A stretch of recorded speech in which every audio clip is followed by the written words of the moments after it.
Good afternoon and welcome to the Governance and Audit Committee. Today is the Thursday, 14th of July. Welcome. We have members both in the Council chamber and online, and we will get on with the meeting. Firstly, apologies for absence. I haven't received any notifications for apologies for absence, albeit I can't see Bob Greenland.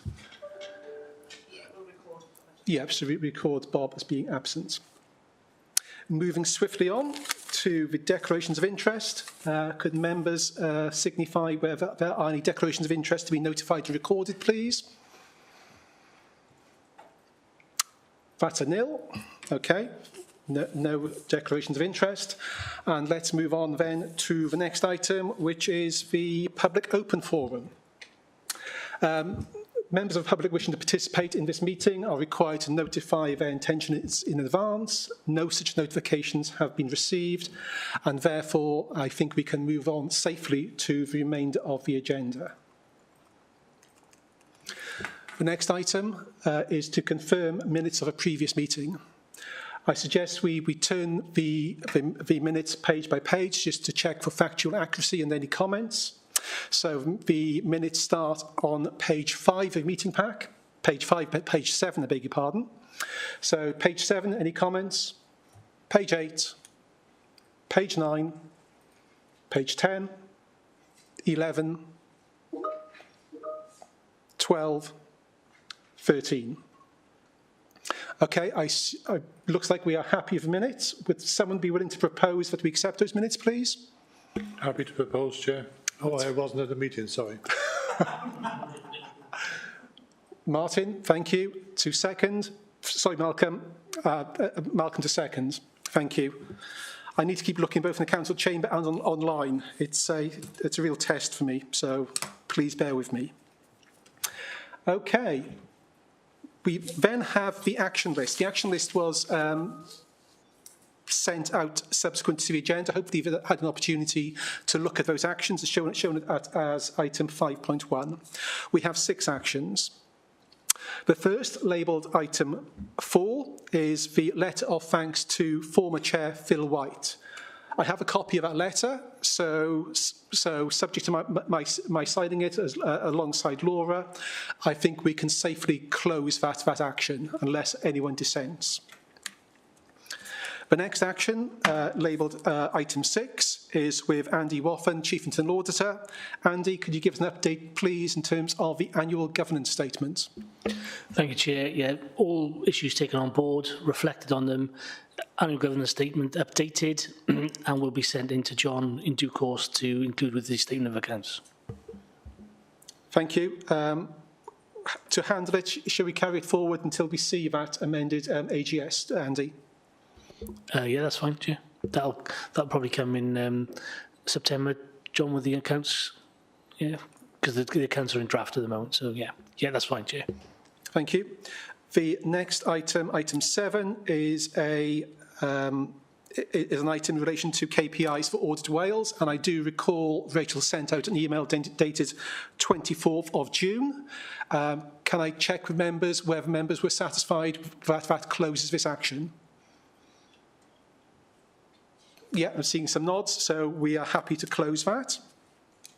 The next item, item 9, is with Andy Woffen again. This is in respect of unfavourable audit opinions progress, and this is in respect of being presented with information in terms of limited opinion reports. I do note that we have an extract from those reports on the agenda for today's meeting, and so I'm content to close this action unless members disagree. Okay, we're happy to close that. The next one is item 10, that's the internal audit plan, and this is in respect of providing us members with information on key collaborations across the council.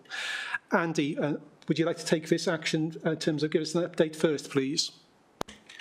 Thanks, Chair. In terms of collaborations, we are working on it in terms of the identifying exactly what we've got on board with the council and what governance arrangements are in place, and that is in progress.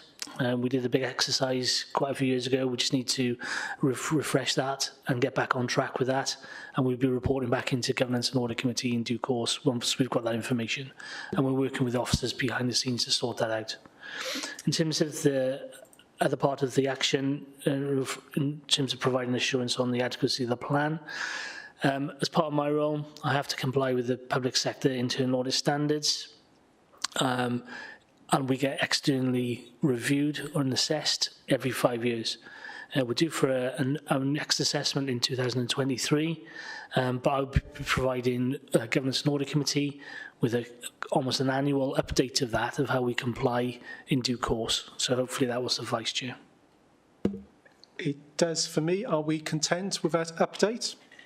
Thank you. I think we are. Moving on to a final one. This relates to our forward work programme and to ensure that each item on that work programme is reconciled to our terms of reference. So we are very clear in terms of how we're discharging our responsibilities. This action is jointly with Peter Davis, Deputy Chief Exec, and Andy Woffin. Peter, do you want to update in terms of progress, please?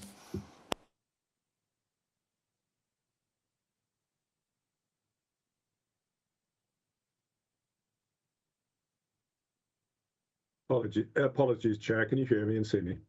I can, yes. Apologies, my Teams just dropped out of audio for a few seconds. Could you just repeat the specific point that you want me to comment on? Thank you.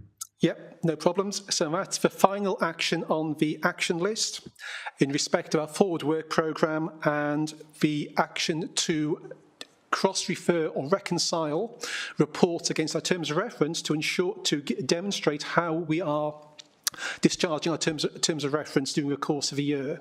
I just wanted an update in terms of when you expect to be able to close out this action, please. Thank you, Chair. So Peter Davis, Deputy Chief Executive. In terms of closing this action out, we will have this addressed almost certainly by the next meeting. I'm working with Andrew, and in terms of providing to both yourself, Chair, and I think, in fact, the rest of the committee, just to reinforce and present the terms of reference and some of the supporting guidance that has recently been issued as well, that emanates from the Local Government and Elections Act. So we'll look to package up and make sure that we've got the terms of reference and the supporting guidance sat in the background, and then we'll carry across and undertake the reconciliation and cross-referencing. So we've got that now in future well in place. Thank you, Chair. Okay, thank you. So we will carry that forward with action, but look for further updates in due course. Okay, that concludes the action list. I'm not seeing any questions or comments. Let's move on then to the next item, labelled 2122 MCC Statement of Accounts, and this is a verbal update from John Davis, Deputy Head of Finance. John, over to you, please. Thank you, Chair. Yes, I think members will be aware that the draft statement of accounts would usually come to Governance and Audit Committee at this meeting annually. We've encountered some delays in terms of bringing the draft accounts together this year. There's numerous factors playing into that. I'm sorry, John, can you pause a second? Have we lost the members who've dialed in, please, Nicola? Whether Jonathan's mic is turned off.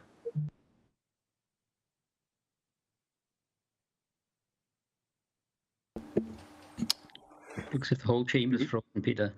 Yeah, I think it's frozen, isn't it? Yeah, they all are. Hi, can you hear me now? Yeah, just. We can hear you now, John. Thanks. Okay, thanks, Peter. Yes, apologies, Chair. We'd originally planned to bring the draft accounts to this meeting. We've encountered quite a few delays and difficulties in bringing them together. As members will know, this is a huge amount of work to bring together into one document. It relies on a lot of things falling into place. We've still got some uncertainties at the moment in terms of the wider context, in terms of the SIPFA code, and an issue that Audit Wales have raised in terms of asset valuations that we need to progress. But alongside that, we've had to prioritise finance resources to the outturn reports that have come through the various committees in June and July. And it just hasn't been possible really to bring together the accounts alongside that work. We've liaised with Audit Wales around this. We originally agreed to deliver the draft accounts to them today as well, on the 14th of July, and agreed some flexibility with them so they can prioritise their resources alongside, and come to a revised agreement to get them together towards the end of July. We're not alone in this pressure. Authorities across the UK are encountering issues with resourcing, not just in terms of finance, but this relies on a lot of other teams across the council to come together to deliver on some of this. So we are now expecting, as I said, to bring them together towards the end of July. They'll be published on the website and handed over to Audit Wales to start the audit process. The intention then, Chair, would be to bring the draft accounts to the September Governance and Audit Committee meeting for review. So I think I'll leave it there in terms of the verbal update, Chair. Thank you, John. So a slippage of circa 2 weeks. But I took from your voiceover that you have some real confidence that you'll deliver those accounts by the month end. May I just quickly pick up on the point you raised at the last meeting, with respect of the approach to asset valuation. Can I check in terms of what approach you are adopting for that this time round, please? So the way forward on this is still a little uncertain at the moment. So just to make members aware, the issue that Audit Wales have raised with authorities and with SIPFA themselves is around the robustness of asset valuations in light of the pandemic and the impact that's had on property values and such like. Initially, Audit Wales had put forward an agreement to use maybe an indexation approach in terms of those values. SIPFA had raised some concerns around that, and there's a few things still to be worked through in terms of how that progresses and the agreement that is reached with Audit Wales. What our intention is at the moment is to bring the draft accounts together without that update of valuations across 100% of the asset base. We value 20% of the asset base annually anyway. So we would look to bring that draft together without that further 80% being updated. And once agreement has been reached nationally, we would then look to adjust the remaining values during the audit process and bring them into the final statement of accounts in the autumn. Okay, thank you, John. That sounds quite reasonable to me. Can I just check in with Rachel Freitag of Audit Wales first, please? John's alluded to a 2-week slippage in submitting the statement of accounts. Could you confirm that whether that causes you any material issues in terms of your work programme, please? Yeah, no material concerns currently. We're able to move resources around internally. We have had some local authority accounts in, so we're able to front load staff onto those audits that have started and moved actions around, as it were. So no significant concerns as it stands. Thank you. Martin, question from you. Yeah, the first one is, I guess, a statement on a question. This is an issue that doesn't just affect Monmouthshire, it affects all the local authorities, in fact, most public sector organisations in Wales, and I guess across England and Wales as well. So the conversations, I hope the Audit Wales are talking to the NAO about collective solutions to this. So I'm a little bit heartened that we're in the boat with everybody else and we're not an outlier. That was the first thing. And the other thing, just to check, John, the normal way we value land and buildings is actually value 20% of the estate every year, and in the intervening years we use an index already. Thank you. The approach currently is that we would value 20% each year, and the remaining 80% is carried at its older value. So we have a 5-year rolling programme effectively, so that 20% is updated annually. And then the rest stay on a fixed figure for 5 years and then they jump. Okay, I can see some of the concerns now. Okay, thank you. Thank you. Are there any further questions or comments, please? Just one, if I may, Chair. John, you said that the draft accounts are published on our website. I'm quite surprised at that, because obviously they're not. They are subject to audit and they are subject to change. And you might be opening up to some embarrassment if the final figures are significantly different to that, aren't they? I wonder, because I'm not aware of that happening in many other places. Yes, so it's a requirement of legislation that we publish our draft accounts, and the public have a statutory right to inspect those accounts during the audit process and prior to those being signed off effectively by external audit. Thanks, John. Good. John, please. Yeah, Chair, could I ask a question? Do we have any idea of valuations, whether it's a 20% reduction or a 5% increase, or where we are? Because assets are a very difficult position these days, especially with what we have on our portfolio. Yes, thank you. It's a fair question. Unfortunately, it's probably a little bit early for us to give a view on that. It's very much dependent on the type of asset as well. So, some of our portfolio may be slightly more impacted than others. So, for instance, maybe markets, for instance, I think the pandemic has hit them quite hard in terms of their ability to operate and for income generation to happen there. So there may be a little bit more of an impact on that, maybe compared to, say, a corporate facility. So there's a lot of things playing into that. So I think to give a general idea of the reduction wouldn't be possible at the moment. Thank you, Chair. The only reason why I'm asking, I hate surprises, and certainly I would not like to see a surprise at the end of the period of, oh yeah, we forgot about that. It's 45%, by the way, and obviously I hate surprises. If I may, I think that's an important point. I think what members are saying is that they want to be forewarned before the draft accounts are published. So they have an opportunity to digest information and then to reassure their sort of constituents over why those changes in valuations have occurred. Okay, I think that can beg your pardon. Phil, please. Yeah, only just a point. It only really becomes a problem if you decide to sell it.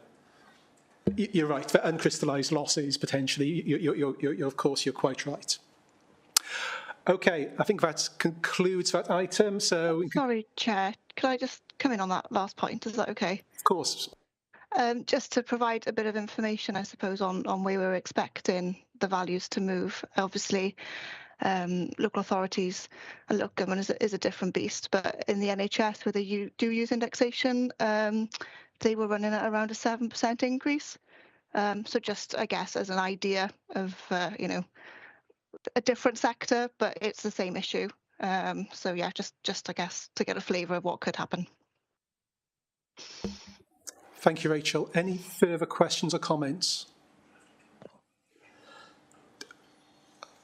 Okay, I think we're okay. So in summary, we note a verbal update, and in particular the minor slippage and timeline, noting that it shouldn't cause any material impact on the work programme of Audit Wales.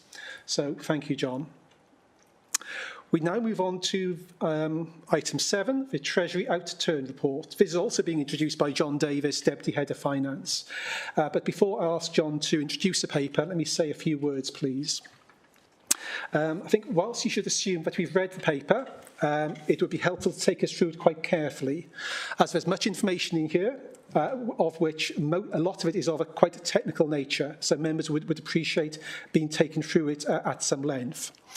I also note as well that we have not seen formally the Treasury Management Strategy, nor the prudential indicators, so this paper does lack some important context. Also, John, just be very clear, if you could, as to the precise purpose of the paper. It is my understanding that we are required to review whether the activities undertaken appear reasonable, aligned to the strategy, and that the returns are not unreasonable given that context. But it would be really helpful to members if you could confirm that in your voiceover. So without further ado, John, over to you, please. Thank you, Chair. And yes, I think members will be hearing from me a little bit today, unfortunately for them. So this paper focuses on the Treasury activity for the previous financial year, 2021-22. I think as the Chair has alluded to in the introduction there, and absolutely correctly, the role of the committee is to review the activities during the year in light of that strategy that we were working to and the indicators and limits that have been set.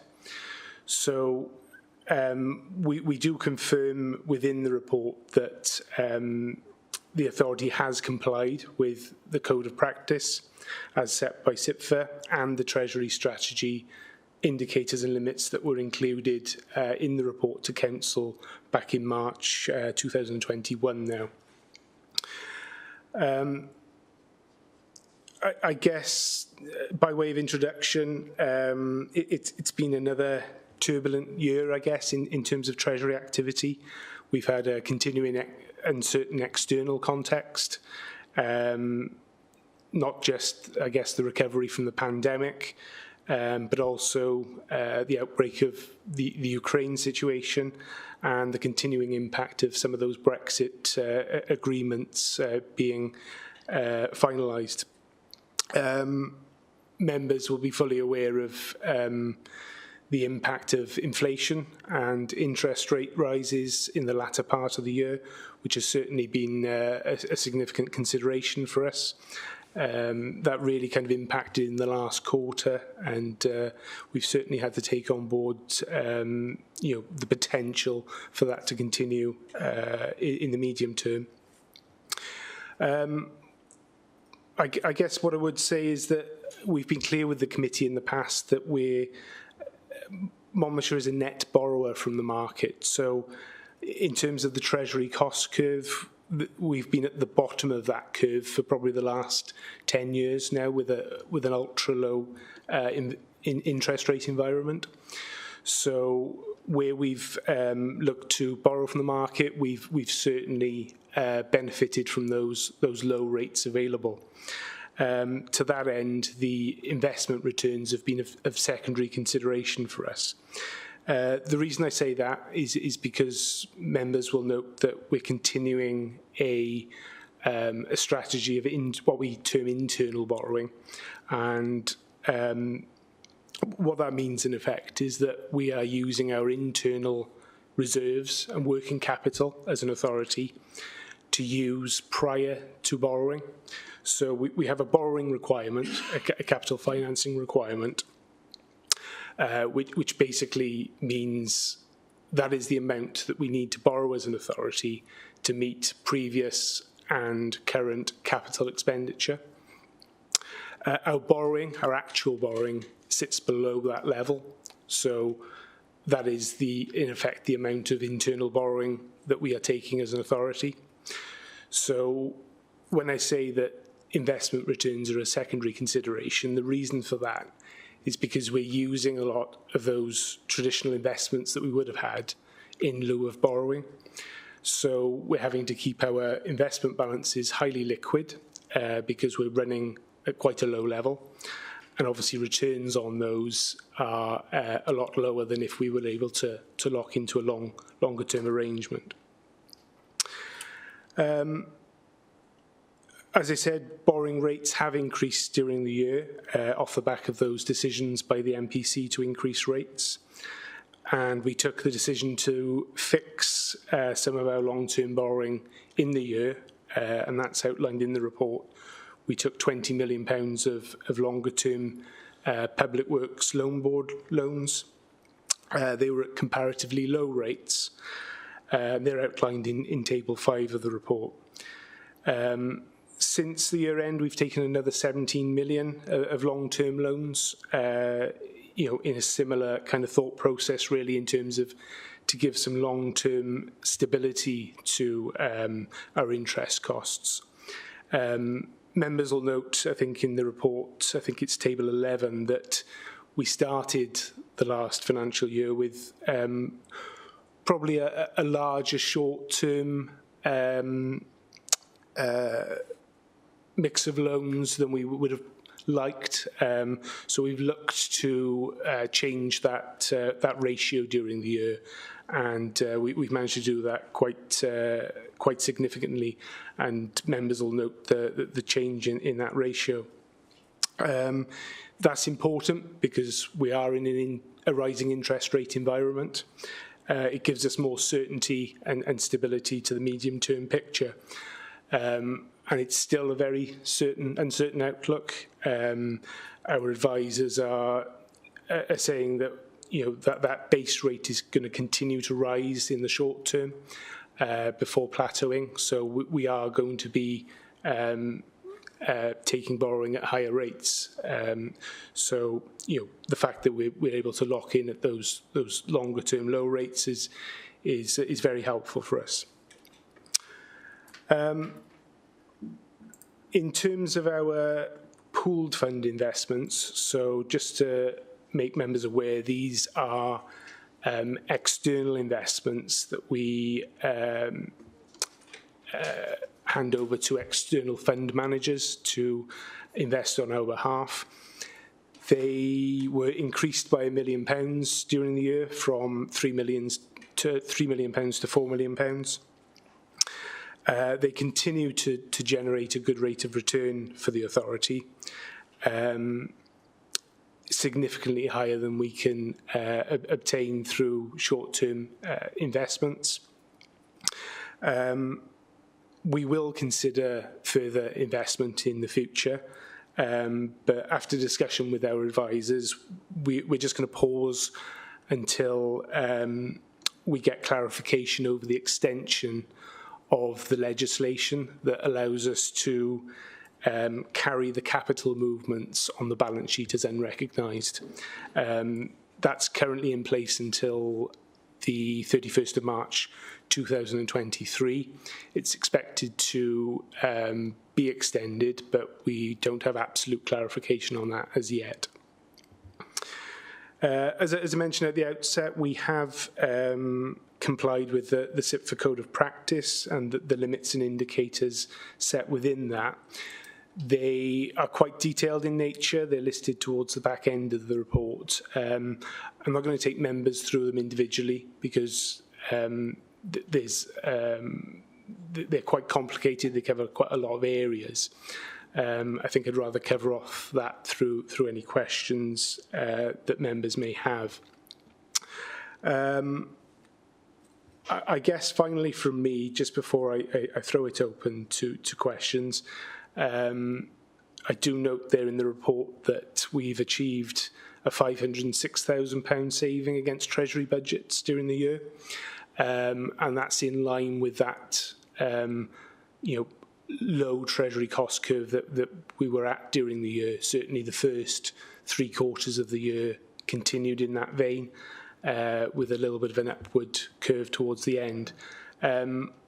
what we are now looking to guard against in the future is I guess, mitigate against some of those higher borrowing costs that we are going to face. We have factored some of those into our medium-term financial planning. But as I said, the market continues to be very volatile. Although commentators are saying that rates will plateau in the short term, there's a lot of things playing into that, and we need to be aware that we could be in for this a little bit longer than perhaps the market expects.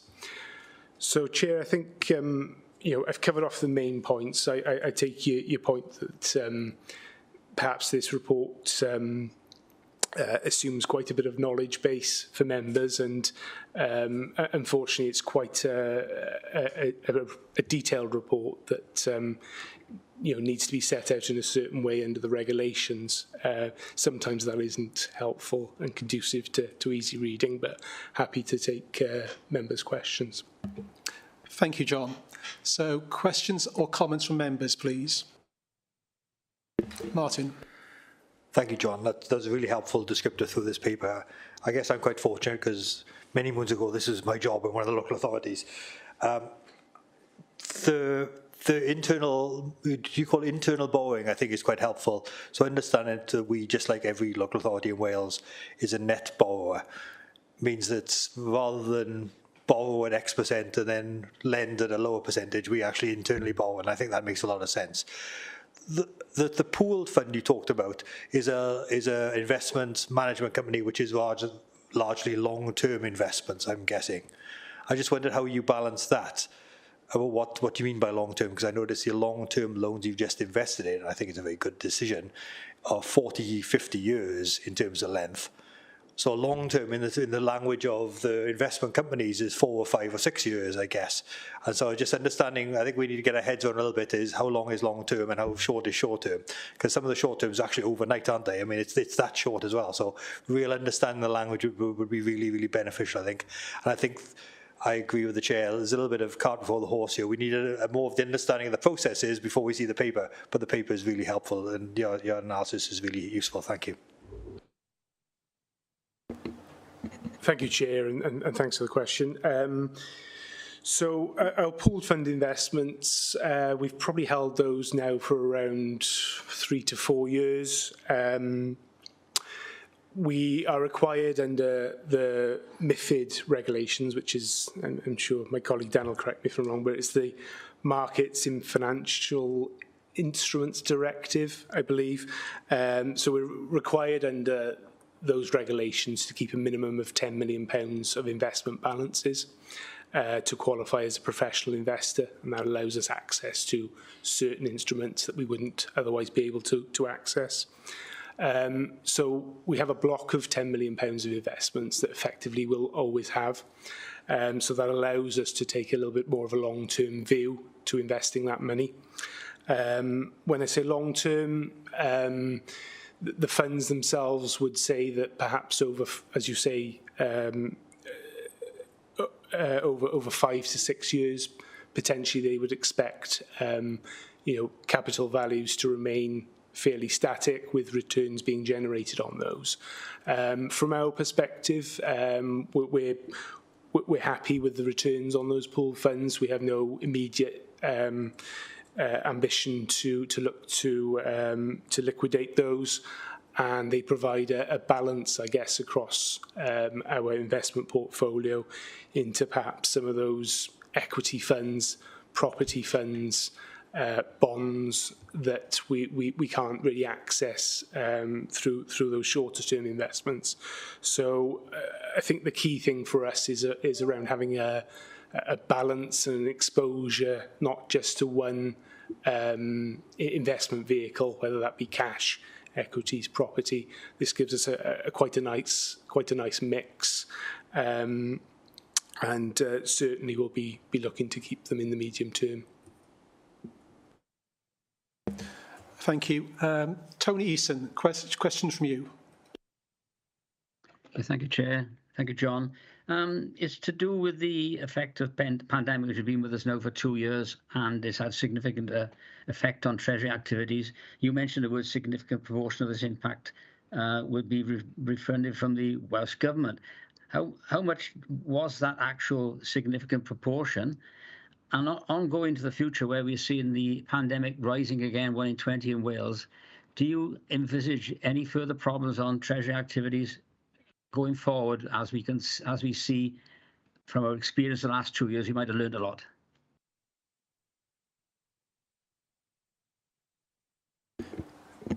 Thanks for the question. Yes, I mean, I think, as I've tried to outline in the report, it's been a turbulent year for many reasons, but not least for that pandemic impact, the legacy of that. What we have seen during the year is a significant amount of grant support from Welsh Government. What that has done is increase our investments from time to time until such time that that money's been expended. We've had funds to invest on behalf of Welsh Government, but we've also had funds which have reimbursed us, I guess, for that additional expenditure and lost income that we've had from the pandemic. Purely from a Treasury perspective, I think it's fair to say it hasn't caused us too many issues. If anything, it's caused us a few headaches in terms of finding a home for that money and knowing exactly when that money would then be expended. So we've had to keep the investments liquid from that sense, and we haven't been able to generate a huge amount of returns on them. But purely from a cash flow perspective, the pandemic and the impact of it hasn't caused us an issue from a Treasury perspective at all, really. Does this mean, John, that we've been able to increase our earmarked reserves across the board? And should we need to dip into them, how will that affect your anticipation on earmarked reserves in the future? Yeah, I guess we're moving a little bit away from Treasury with that, but in terms of our Treasury position, it's not based on any one defined outcome. So, when we are planning for the year in terms of our cash flow, our investments, our borrowing, we take on board expected expenditure and income, and certainly if we are looking to invest reserves further in the future, that will be taken on board. But that wouldn't cause us any particular issues from a Treasury perspective. We may, as you say, look to take some more borrowing at that stage, because those reserves will be depleted a little bit and wouldn't allow such an expansive internal borrowing approach. But that will be factored in once we know the level of that investment from reserves, which will come through the budget process. Okay, thank you, Chair. Thank you, John. Martin, please. John, one thing I don't think you touched on was the non-Treasury investment, which is Section 10. I see there a list of things we invested, which I presume they're all local. My geography isn't, I don't know enough about them, but I presume they are local investments. I just wonder what's the decision-making process of whether we invest money with money markets and investors, or we invest in schemes like the ones that are mentioned there, solar farms, business park, Newport Leisure Park, for example. I just wonder what the decision-making process is for whether it's non-financial or financial. And there's not an awful lot of discussion here about returns on this, except there's a cryptic phrase about returns on the investment on the Newport Leisure Park continue to be impacted. I presume that means a negative in return, absolutely. I just wonder whether there's not much detail in terms of returns there. Thank you.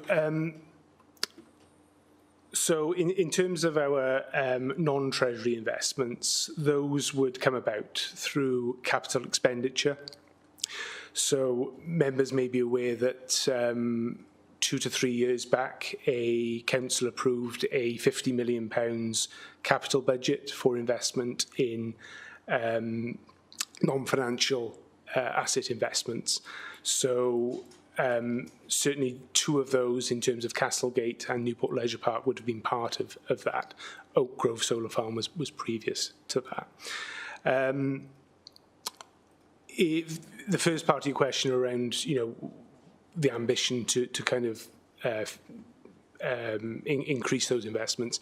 We have an investment committee that is set up to oversee that wider investment budget. Those decisions are ratified by the investment committee. In terms of future investment, you'll see in the report that we talk a lot around changes to PWLB, Public Works Loan Board legislation, which means that if we invest purely for financial gain, or those investments, non-treasury investments, are not for economic or local regeneration schemes, we may not be able to access PWLB borrowing. So I think in terms of our future approach, those schemes, those non-treasury investments, will look to generate an economic and local regeneration approach. I think that's fair to say. As I say, that will be down to the investment committee to decide upon. In terms of those returns, again, there will be regular reports into the investment committee on the performance of these assets. We have a budgeted income within our revenue budget, and the performance on those is reported through that mechanism rather than coming through Governance and Audit Committee. But as noted in there, those investments continue to generate £2.7 million net of direct costs for the authority. So that continues to mitigate the amount of alternative funding that we require for the revenue budget. And as well as generated income, they obviously they meet the council's objectives on economic development as well, and ethical. Somebody mentioned ethical investments. Clearly, if we're investing locally, we're investing in local jobs, investing in solar farms. We're ticking all those boxes, aren't we? So thank you for that. Thank you. Ian Chandler next, please. Yes, thank you, Chair. And could I just take this opportunity to remind members that should be using the raise hand function in the chat box so that we can speak in turn. Yeah, because I wanted to raise a couple of issues. One is actually on that issue of those investments. And 10.3, you talk about the breakdown of the changes in the asset value of those 3 investments. You give an overall figure for the change in value, which is relatively small. It's reduced by 0.2 million. But there's no breakdown between those 3 elements in terms of each of those. One could have gone up and another one could have gone down and balanced that out. So it would be useful to know on those individual investments what the change in asset valuation has been over the year. My other point, though, which has also been alluded to in the previous one, in 9.4, obviously you talk about the requirements for your investments or our investments to be done prudently, but there is no reference to any broader investment policy, and I just wonder whether we have an investment policy, whether our investments are managed in line with our declaration of climate emergency, whether we have any other ethical considerations on how we invest, either our short-term or our long-term investments. So I'd be grateful for a response on that, please, and whether that type of should be included in this report in terms of those considerations. Thank you. So in terms of the first point, that's certainly something I can provide to the committee through the chair. We do have the breakdown of those changes in value, and I'll look to provide that following the meeting. In terms of the investment policy. I think this goes back to probably one of the comments the Chair made at the outset. The Treasury strategy for 2021-22 was obviously set way back in March 2021, and I did provide a link to it within the document, but that does outline our investment policy and strategy and the limits that we set within that and what instruments we can invest in. In terms of the ethical approach, it's certainly something that we can provide the committee some data on. Our advisors, Arlen Close Limited, keep a track on some of that. Whilst we haven't, as part of our strategy, yet looked to ethical investment, we have been assured by Arlen Close, following the concerns that we raised during the year, that no investments have been made with companies or organisations with links to Russia. So we confirmed that during the year with them. But certainly from the wider ethical investment approach, that's certainly something I can get some further information on, but it's not something we have introduced into our strategy to date. And can I just follow up to specifically in relation to the Council declaring a climate emergency? Was that declaration incorporated into any investment policy decisions at the time? It wasn't included into our Treasury strategy at that time. Whilst we had consideration for that wider climate emergency, our investment policy and the limits and criteria within that weren't changed at that time. So that's not to say it won't be something that we look at as we move into the Treasury strategy for 23-24. But certainly we won't be looking at that quite yet. It'll be worked up towards the end of the autumn period. Okay, we'll go to Peter Davis in a moment, but can I just follow up on that? Could you remind us which body, which committee sort of develops and reviews that revised Treasury management strategy, please? Thank you, Chair. So the Treasury strategy will come to this committee hopefully in the January 2023 meeting. And the committee will look to review and provide comment on that, which we can take on board before it's officially approved by Council in March. So it's a requirement of the legislation that Council signs that off as the body that approves the budget for the authority for the year. Thank you. So the reason for that question, of course, is I want to ensure that us as a committee and Ian Chandler in particular has opportunity to inform that strategy given the very important points he's raised. Ian, did you want to come back on the points raised so far? No, I think I'll accept that for the moment, but I think I might be looking at putting a motion into Council around ethical policy on investments, which obviously would impact on the development of that strategy. So I think I might leave that as a Council decision unless as an alternative course of action is recommended. I don't have a view, and I'm not looking around the table. No one else has a view. Peter, I do apologise, Peter Davis. Peter Strong, do you want to come on that particular point?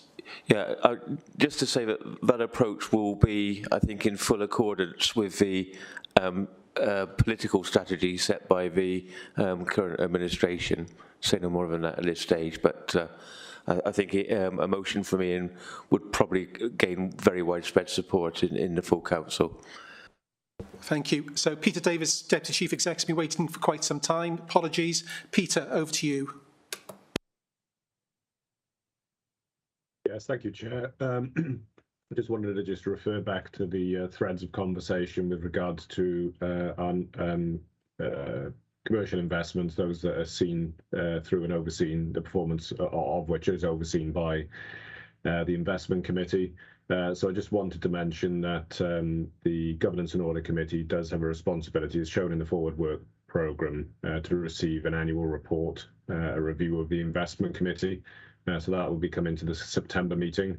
So it will, I guess, provide the committee with further opportunity, that further annual opportunity to review the performance of the investment committee at that point. And clearly some of the salient points that are raised here may wish to be explored further then. So I just wanted to mention that point, Chair. Thank you.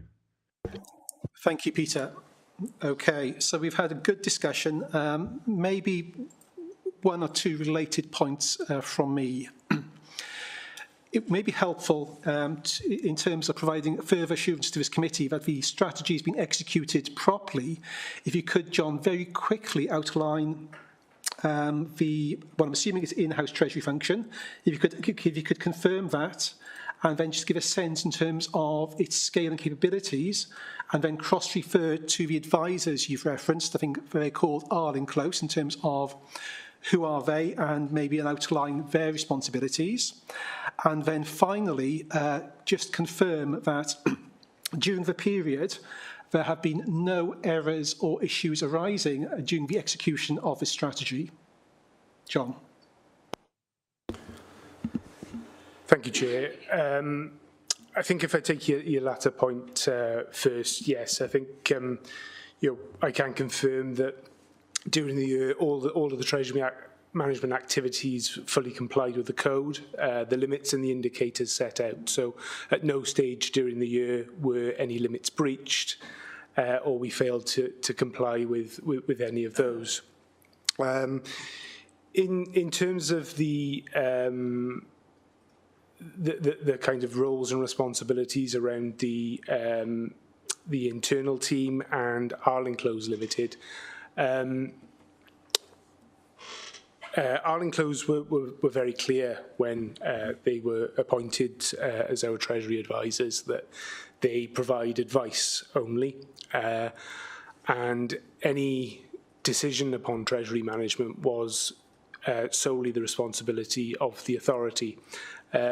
We were happy with that, and that is in line with the agreements that all authorities have in place with their advisors. What Arling Close provide us is a significant amount of support in terms of that technical data around the external financial markets, the status of a lot of those financial organisations in terms of their credit ratings and such like, and also advise us on wider access to some borrowing vehicles that maybe perhaps we hadn't considered ourselves as an internal team. So we're happy with the arrangement. Arling Close were reappointed, I believe, in March 2022 for another period of, I think, 4 years minimum. We've certainly been happy with their service over probably the past 10 years since they've been with us. So I think, Chair, that probably clarifies, what their involvement is in the process and perhaps what's left to the authority to decide upon. Thank you. Okay, I'm not seeing any other hands raised, so I do think we can conclude this matter by noting the paper. Thank you, John. You did a great job in explaining the current status. Thank you for that. Let's move on to the next item, which is the 3 sets of draft accounts. I would draw members' attention to the fact that as of this morning, a supplementary cover paper was issued. Hopefully you've had a chance to read it, as it provides some very helpful context. I'm sure John will those papers being introduced by John Davis again, so it's clearly John's show for this afternoon, which we're all grateful for. Perhaps, John, when you introduce this item refer to that covering paper, just by maybe very quickly outlining what these three organisations actually do. And then, if you could, and I was just slightly unclear, when you introduce this item, in which role are you speaking? So are you speaking as Deputy Head of Finance or as representing the trustees of those organisations? Because I was just slightly unclear. So without further ado, over to you, John. Thank you, Chair. I think hopefully a briefer input from me in terms of this report today. So this gives committee the opportunity to review the draft statement of accounts for those three bodies listed: the Welsh Church Fund, the Monmouthshire Farms School Endowment Trust, and the Llanelli Hill School Social Welfare Centre. We have a differing role in terms of all three of those organisations. So maybe if I take them in turn. In terms of the Welsh Church Fund, we act as the lead trustee for the Welsh Church Fund Act, and it covers the 5 administrative areas of the former Gwent area. I won't go through, the primary objectives of the trust. They're all there in the supplementary paper. But I think importantly for the committee, and the reason I think, Chair, for the supplementary paper was a real focus for the committee on what's changed in year, what's important when reviewing this. So I've listed there under the activity in year the changes. What I would say is that all three of these organisations tend to be quite static, and the movements in their accounts year on year are usually quite similar. So in terms of the Welsh Church Fund specifically, excuse me, they've benefited in year from investment gains, and their expenditure through their grant distribution has been fairly consistent, although when comparing to the previous year it was slightly down, purely because in the previous year one of the authorities, Caerphilly, was catching up on some accrued grant distributions. In terms of issues, there's nothing to flag with the committee in terms of that activity. As I say, it's been a pretty consistent year in terms of that. We haven't been aware of any issues presenting. I think to the Chair's point around, in what capacity are we reporting here? I think, as I've tried to list there, in some cases we act as the lead trustee. In others, we are simply the investment custodian for those. So when we bring this forward, we are acting on behalf of those trustees in bringing together the financial reporting for those organisations, and it's our responsibility to lodge those with the Charities Commission on their behalf once those accounts have been finalised. I won't go through the activity in detail for the other two organisations. They are smaller in nature than the Welsh Church Fund, but I think suffice to say no in-year issues have been flagged during the production of the draft accounts. In terms of the Welsh Church Fund accounts and the Monmouthshire Farms accounts, those will go to Audit Wales either for a audit or an inspection, and the final accounts then will be lodged with the Charities Commission. In terms of the Llanelli Hill Welfare Centre, due to its comparative size, those don't require an audit, a formal audit. Chair, I think the key issues are covered there in that supplementary paper. Apologies for it being slightly late, but I'll throw it open to members, perhaps through you, to ask any queries or questions in relation. So thank you, John. That was quite clear. I'll go to Martin and Ian in a moment, but so I'm still somewhat uncertain in terms of what review this committee can meaningfully undertake. What I mean by that is I think this committee could note that those draft statements of account have been prepared, that 2 of those 3 accounts would be subject to independent review. But I don't think we're in a position to, for example, verify the numbers, nor take a view on the appropriateness of the activities undertaken during the year, unless, of course, you are formally representing the trustees when talking to that very point. But maybe I've misunderstood something, but I'll go to members for questions or comments and maybe circle back to that point later. Martin. Just one formal point of business. You asked for declaration at the beginning, and I didn't declare because I now spot that the Farms Trust is connected to Usk Agricultural College, which of course doesn't exist as a legal entity anymore. It is Coleg Gwent. It's a campus of the Usk Agricultural College is a campus of Coleg Gwent, and I'm a governor of Coleg Gwent, so that needs to be logged. I don't know if that bars me from saying anything further, but my other question was going to be simply, why is Audit Wales auditing these accounts? Audit Wales doesn't need to be the auditor of this. Is this just convenience, or is there a requirement for Audit Wales to be the auditor?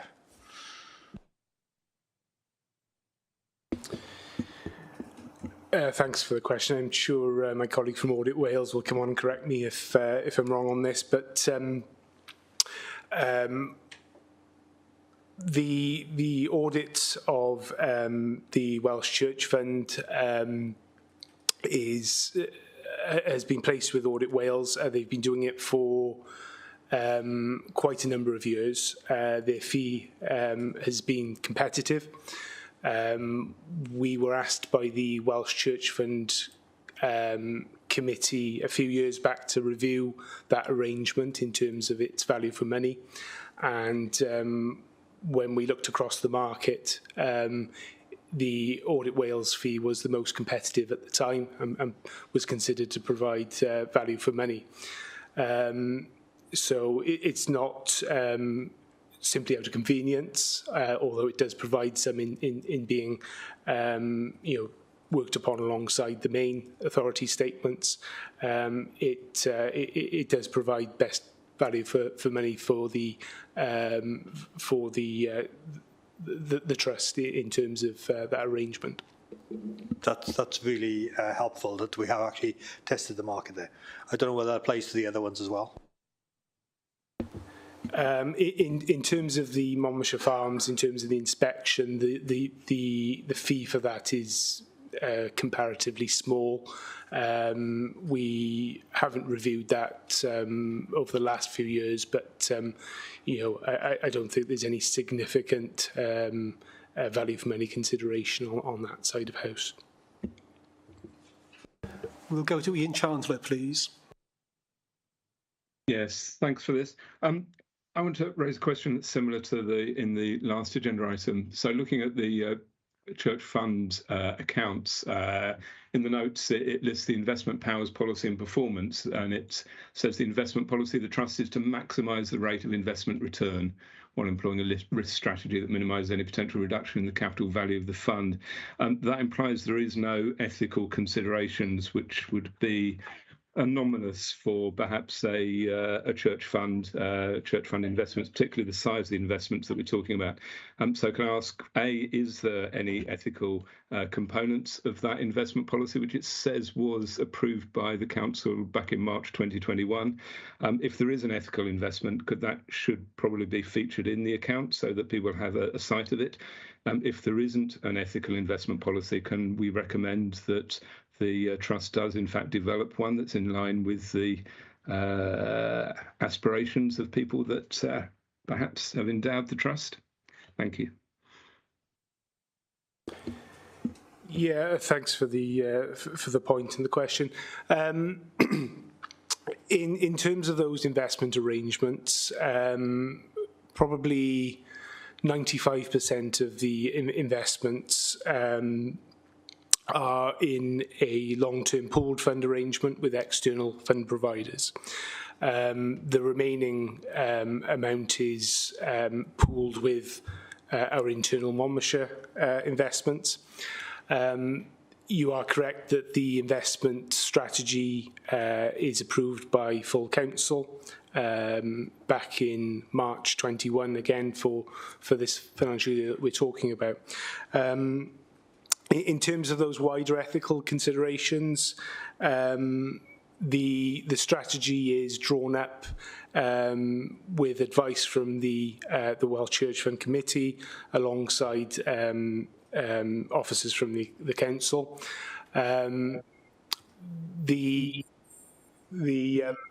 trust doesn't purely hold treasury investments. It's also got wider investments in terms of land, which provides a return. But you're quite correct in saying that the aspiration of the fund is to maximise those returns, so that those grant distributions, can be maximised alongside. But I can certainly, if it is the wish of the committee or wider council, to look at perhaps those ethical considerations of investments, then we can certainly take those points on board. Just in the same vein as we talked earlier around the Monmouthshire investment strategy as a whole. So, take your point. Thank you. Do we need to make a formal proposal then in order to take that forward in terms of the recommendation? I'm happy if that's the wish of the committee to take that forward and make consideration, but I take the committee member's point earlier that he may have a different avenue for raising that through council or a motion to such effect. Thank you. Ian, do you have a preference, please? I suppose, the motion to council, I think, would refer to the to Monmouthshire County Council's investment policy. I suppose I don't necessarily fully understand the difference then in terms of looking at the Welsh Church Funds policy, which I'd have thought would probably be best served by a motion from this committee, where we recommend that the Church Fund itself looks at that ethical investment policy. But I'm not 100% sure that's the best way forward, but I'd be happy for that to be a motion to look at that, because I do think most church funds that I'm aware of these days have an ethical investment, an ethical component. Looking at the section 10 on the accounts, the investments, there is a small amount in treasury stock and invested with Monmouthshire County Council, but most of it's with investment funds, income maximisers, charity bond funds, which are not on the surface any ethical investments, and there are so many ethical investments on the market that the fund could be investing with. So I think a motion from this group, I'll be happy to raise such a motion to recommend to the fund, to the trustees of the fund, that they develop an ethical investment policy. Thank you, Ian. Are there any objections to that motion in principle? I'm not seeing any, so I'm assuming you propose that motion, Ian? One moment. I do propose, yes. Okay. One moment. I think Phil wants to come in. Phil, let's hear what Phil has to say, please. Yeah, I got a couple of points, but on that one, it very closely follows the MCC Treasury policy anyway. I would have thought that an overall motion, because at the end of the day, it will be the decision of the council as to what investment policy is followed.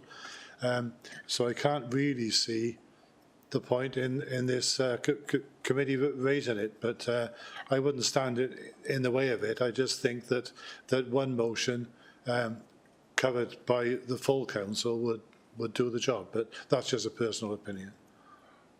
I've got a couple more points, but if you want me to come back. Yeah, if you come back, just hold that thought. I'm looking to officers for advice here. I wonder whether, in the first instance, Ian, you could raise this formally with council and to see sort of how best to address it at that level, and if then you want to come back to this committee to make a formal proposal to the trustees.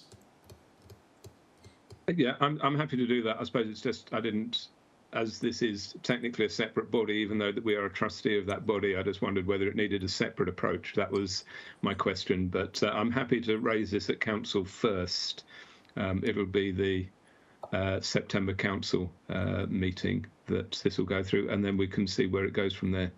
Yeah, I fully accept that we're talking about separate bodies. I don't have the level of understanding in terms of how we put forward a proposal or motion, but if you raise with council in the first instance, and we can take advice during that time.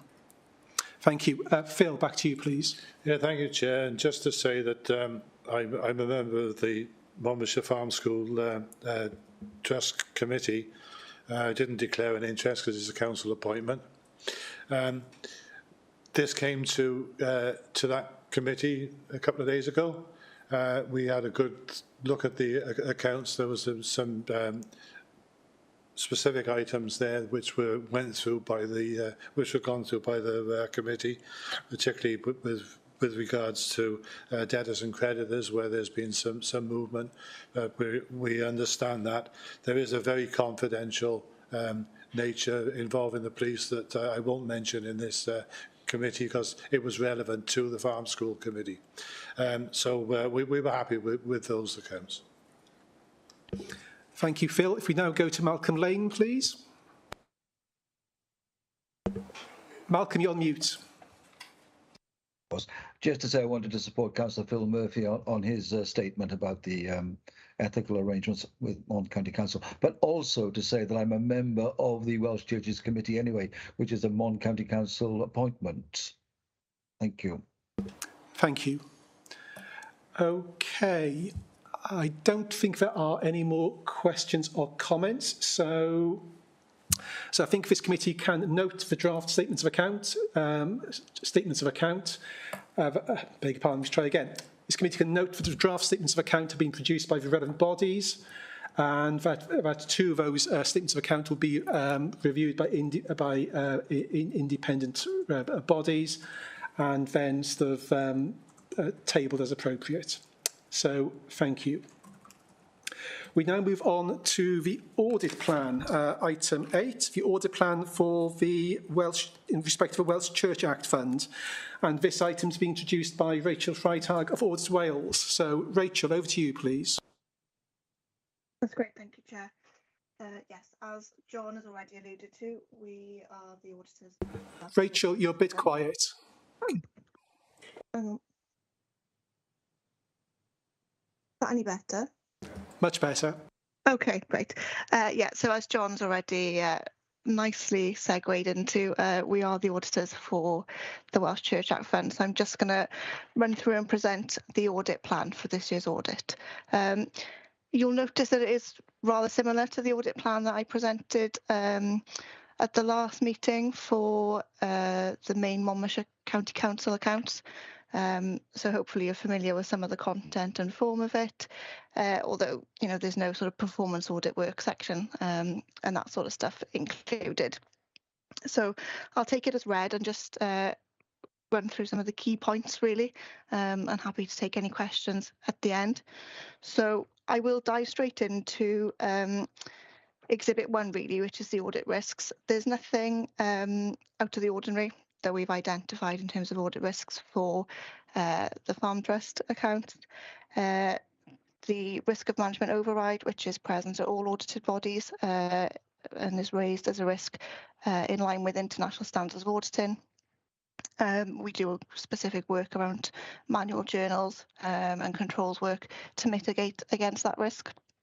And the second risk raised is around the impact of COVID-19. So, you know, around delays, resourcing, inputting accounts together, and that sort of thing. As you could see, the accounts have been pulled together. So nothing significant, but something that we're keeping in view, I suppose, across all of our audits at the moment. That then brings us on to the fee, the audit team and the timetable.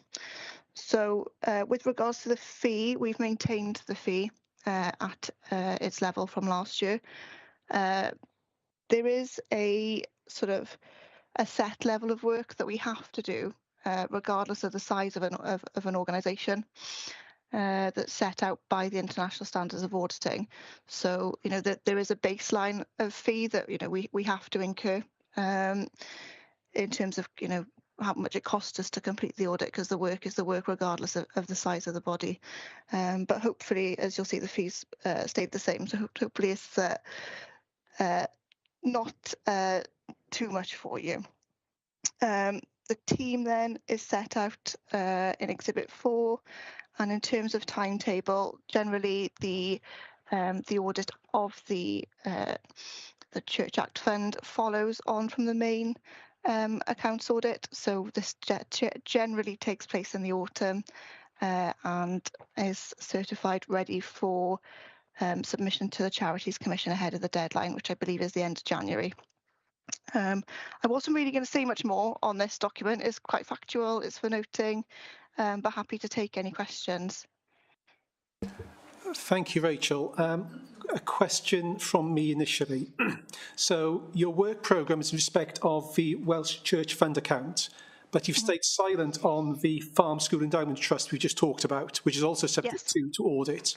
When would we expect to see that work programme, please? So the work we do on that isn't a full audit due to the size of the account. It's an independent examination, and we don't generally produce audit plans for those, but I think the output, I believe, does come here. Okay, thank you, that's helpful. Any questions or comments, please?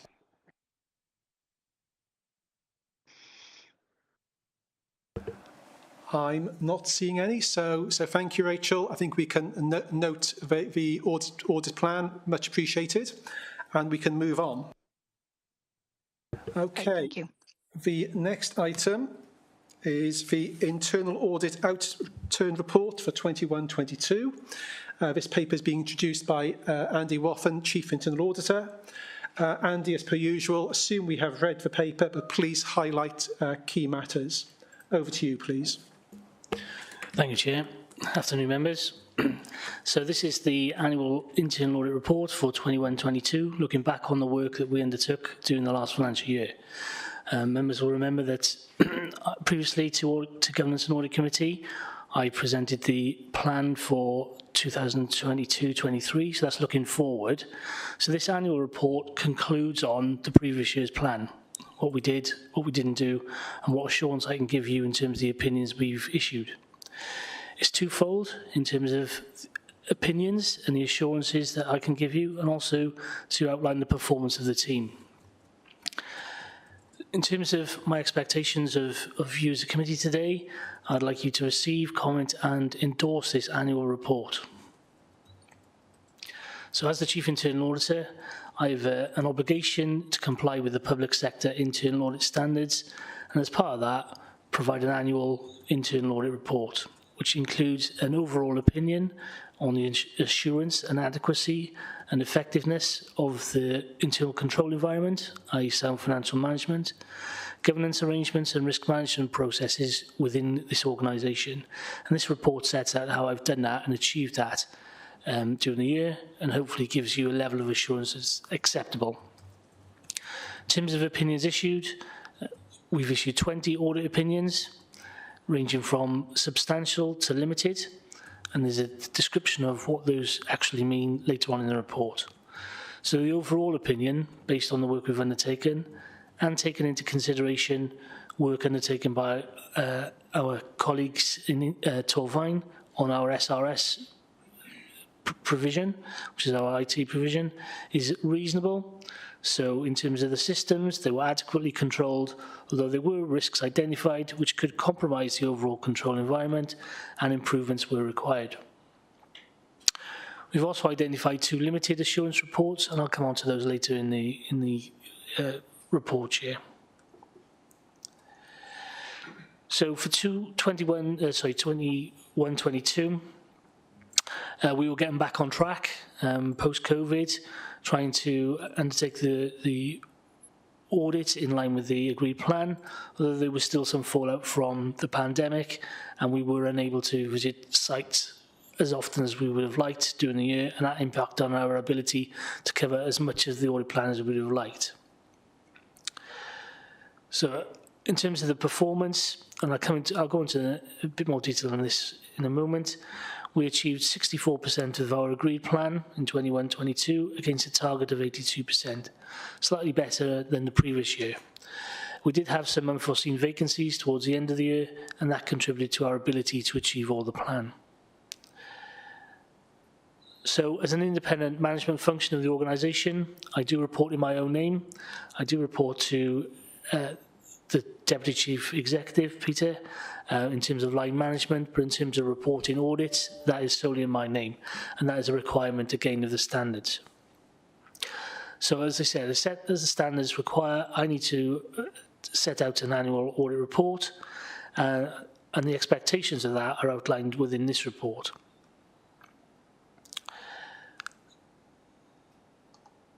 In terms of the objectives of the team, they're also set out in the report as well. I'll just cover off the salient points if I could, Chair.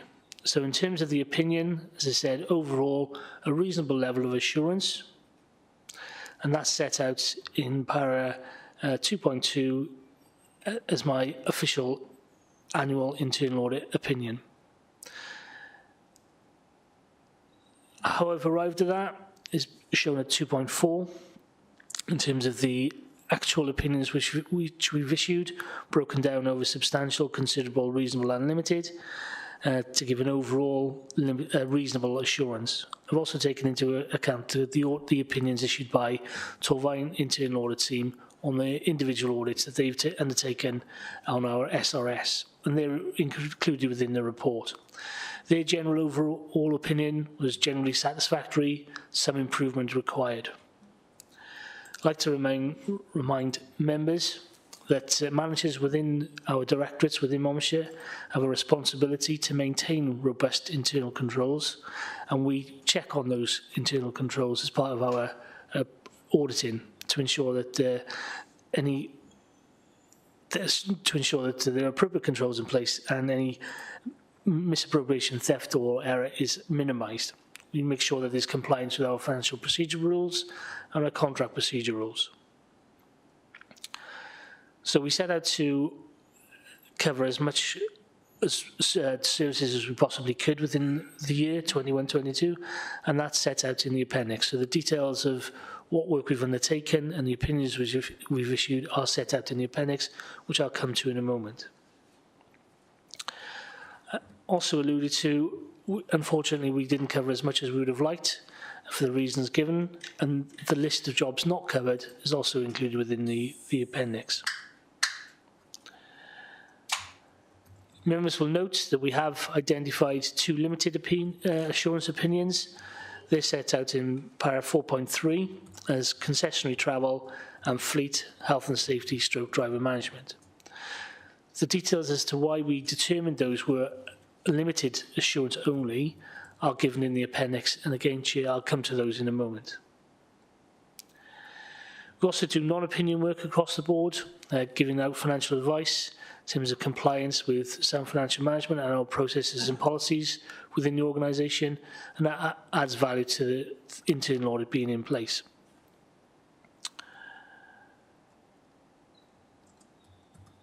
In terms of the performance, we have a PI in terms of the percentage of agreed audit plan completed and the timeliness of reports being sent out. So we issued final reports within 5 days against a target of 5 days. We issued draft reports within 6 days against a target of 17 days. And what's key is that 99% of our recommendations made in our reports were accepted by service managers. The trick is to get those implemented. It's okay and get them agreed, but we do follow up those actions to make sure that they have been implemented during the year, and I'll be reporting that back into Governance and Audit Committee as a separate report in due course.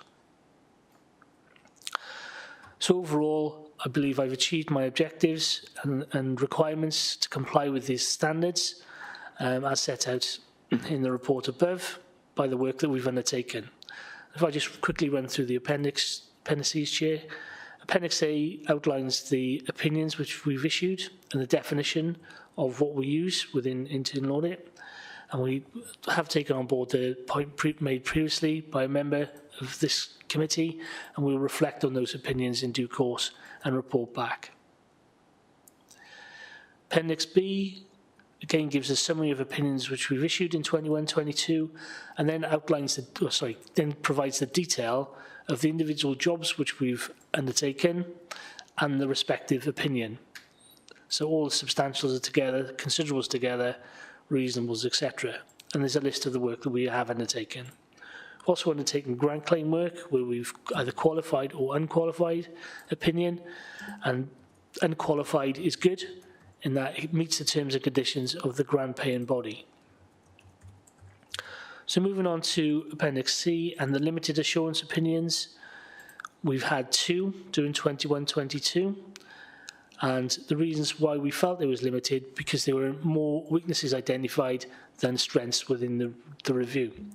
That's outlined in Appendix C. For the first one, concessionary travel, a summary of the different types of risks we identified, significant, moderate and minor.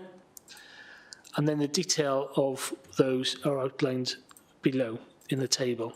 And what we've done is identified the issue which we picked up, the risk, potential risk which could occur, and the management comment following the issue of that draft report. In terms of that particular report, Chair, that was that draft at the year end, but it's subsequently been finalised and is being progressed. Members will note that the manager hasn't completely agreed with our recommendations in this particular report. That is unusual, as I alluded to earlier on. Normally 99% of our recommendations are accepted. In this circumstance, as we've only recently finalised this report, I'll be speaking to the respective head of service, making sure that they are aware of the response from managers and working that through in terms of what risks are involved in this process and what need to be addressed moving forward. On occasions, service managers do accept the risk, but the head of service obviously needs to be aware of that position. Likewise, for the second report, fleet health and safety and driver management, we've outlined the significant weaknesses, moderate weaknesses and minor weaknesses which we've identified during the course of the audit, and outlined the reasons why in the table below. Appendix D, that identifies the individual jobs undertaken by Torvine's internal audit team on our SRS to give them their overall opinion. Appendix E shows the planned jobs which were not undertaken during 21-22, and in the right-hand column I've identified whether or not they've been included in the 22-23 plan moving forward. As members hopefully will remember, we do a risk assessment every year, and so some jobs may roll forward, some may fall off the list and go back into the audit cycle.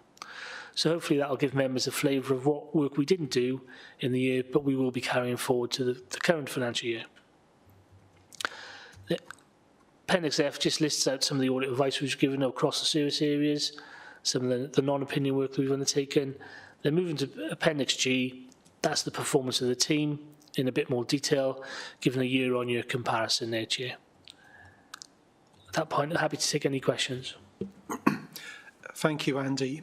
Okay, we'll go initially to Phil Murphy, please. Yes, thank you, Chair. And I note in particular the two limited categories here. I happen to know that there is a considerable amount of work has been going on within the transport departments generally in trying to deal with an awful lot of pressures which are more external than internal. But on the basis that the limited assurances probably wouldn't push us up to considerable from reasonable. I still wonder whether or not it's worth us getting the managers in so that we can understand more about the problems they face. Again, this is an area that I had a lot to do with until recently. I know an awful lot of their issues, but probably better explained by the responsible manager than anybody else. So just throw that out as a suggestion. So thank you, Phil. That sounds like a good suggestion to me. And subject to any adverse comments, I propose we do this and ask relevant officers to attend the meeting in September.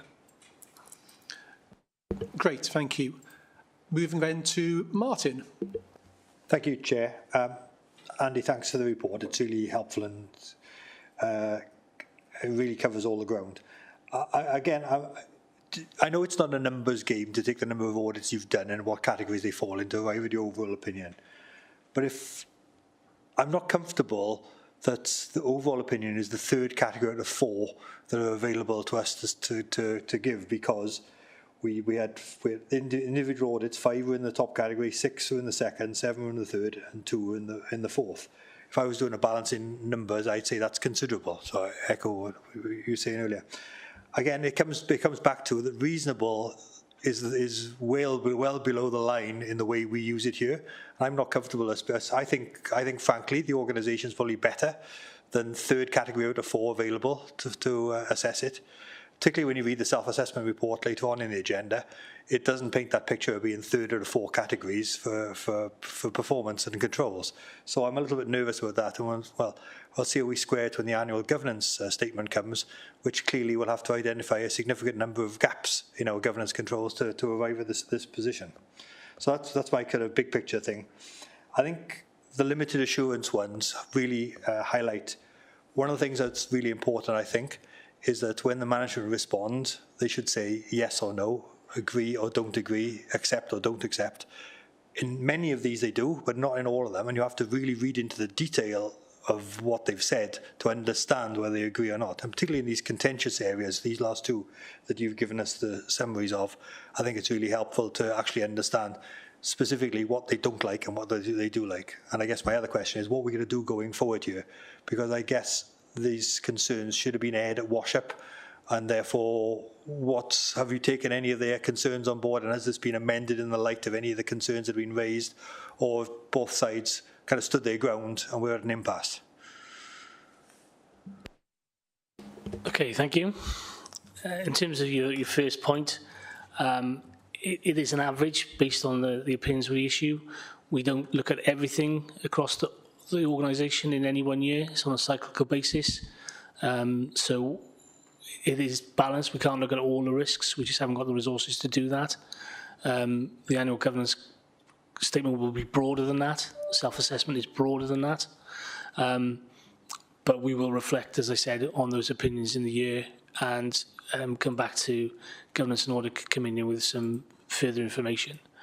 It is based on the work we've undertaken, it's based on the evidence we've identified, and it's based on the number of strengths and weaknesses we've identified in terms of the expected controls to be in place. That's been a tried and tested system we've had in this organisation for a number of years, and it's worked. It's worked well. That is the opinion that I'm given for 21-22. In terms of the limited opinions, as much as we try and negotiate that response from service managers, they are at their own free will to write their own management response. And as much as we would like them to say yes, they agree, or no, they don't agree, then that's up to them in terms of we've asked, do you agree with our recommendation? They've got an opportunity to input their comments. They've put their comments in. Sometimes they disagree with us in a roundabout way, and you have to read into it in a bit more detail. But that is the onus on the service managers as opposed to my audit team. In terms of what we've done about it, we do identify any concerns we have in the audits in terms of our wrap-up meetings. They are normally verbal. We'll take on board any additional information that's provided to us, but at the end of the day, it's based on evidence. Was a control in place or not, and was there evidence to support that fact? If we can demonstrate that there's evidence there to support our conclusion, then by all means we will stand by our ground. In this particular issue, as I said, the first report, it was a draft at year end. It's subsequently been finalised. I haven't had the chance yet to speak to the head of service, but that will be my next course of action, to speak to the head of service, have a conversation about, we seem to have some disagreement here in terms of what the auditor is saying and what the manager is saying in terms of implementing a recommendation to address a particular weakness, and we'll take it from there in terms of some action will be taken as a result. Thank you, Andy. That's really helpful. Can I just take one point? Specifically in the fleet area, the response that's come back is very much, it's not us, Gov, it's somebody else in the organisation. It's still, as you rightly point out, a weakness in the organisation. And so I kind of wonder about the kind of clearance process, because it should be an organisational response. And I wonder whether somebody in senior leadership team is signing off on these audits, because it doesn't look very good on the council for somebody to say, well, I'm fine, it's him over there who's rubbish, to paraphrase. Yeah, absolutely valid point. Yeah, we haven't got an official sign-off process with SLT within Monmouthshire. When we have a draft report, we discuss that with the service manager. If it's contentious, we'll discuss it with the head of service. On finalisation of that report, which is generally in agreement, the head of service will get a final copy of that report. But we don't do an official sign-off. In this particular issue, and we have come across these issues previously, where a manager is almost deflecting their responsibility to take on board the action. We will raise that with the respective head of service. I'll raise it with Peter, who's the obviously deputy chief exec, and we'll make sure we move forward so the organisation accepts responsibility for that and some action is taken. Thank you. On that particular point, when the officer comes to talk to us in September to outline the situation, I do want to hear the views of Section 151 officer as well, because you used the phrase the head of service has accepted a risk. That may or may not be an acceptable position, but I certainly want to hear Section 151 officer view on that, which picks up in part Martin's point.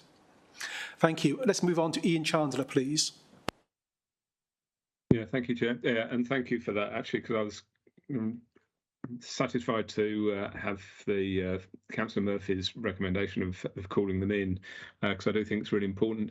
The other issue that I wanted to raise, though, is under Section 6.2 about the fraud, irregularity and investigations. You do say that the value of the frauds was not material, but it would be good to have at least some kind of figure, some percentage or actual figure, so that we can verify that. And also, you say that the council recovered 25% of the frauds which were identified. Is that good or is that bad? On its own, that's a meaningless figure unless we know what a benchmark is for what frauds have been recovered in other similar local authorities. Okay, thank you. This particular point relates specifically to COVID-related business grants that were issued on behalf of Welsh Government during the pandemic. So my team was quite heavily involved in the assessment, anti-fraud review, but we did identify and pick up some frauds. And we can report the figures into committee at a later date. Unfortunately, as far as I'm aware, there are no benchmarking figures for the recovery of COVID grants at the moment, but this purely relates to COVID business grants. It does not relate to any other frauds we've identified during the course of the year. But in 21-22, there weren't any because we concentrated solely on COVID issues. Are you happy with that reply, Ian?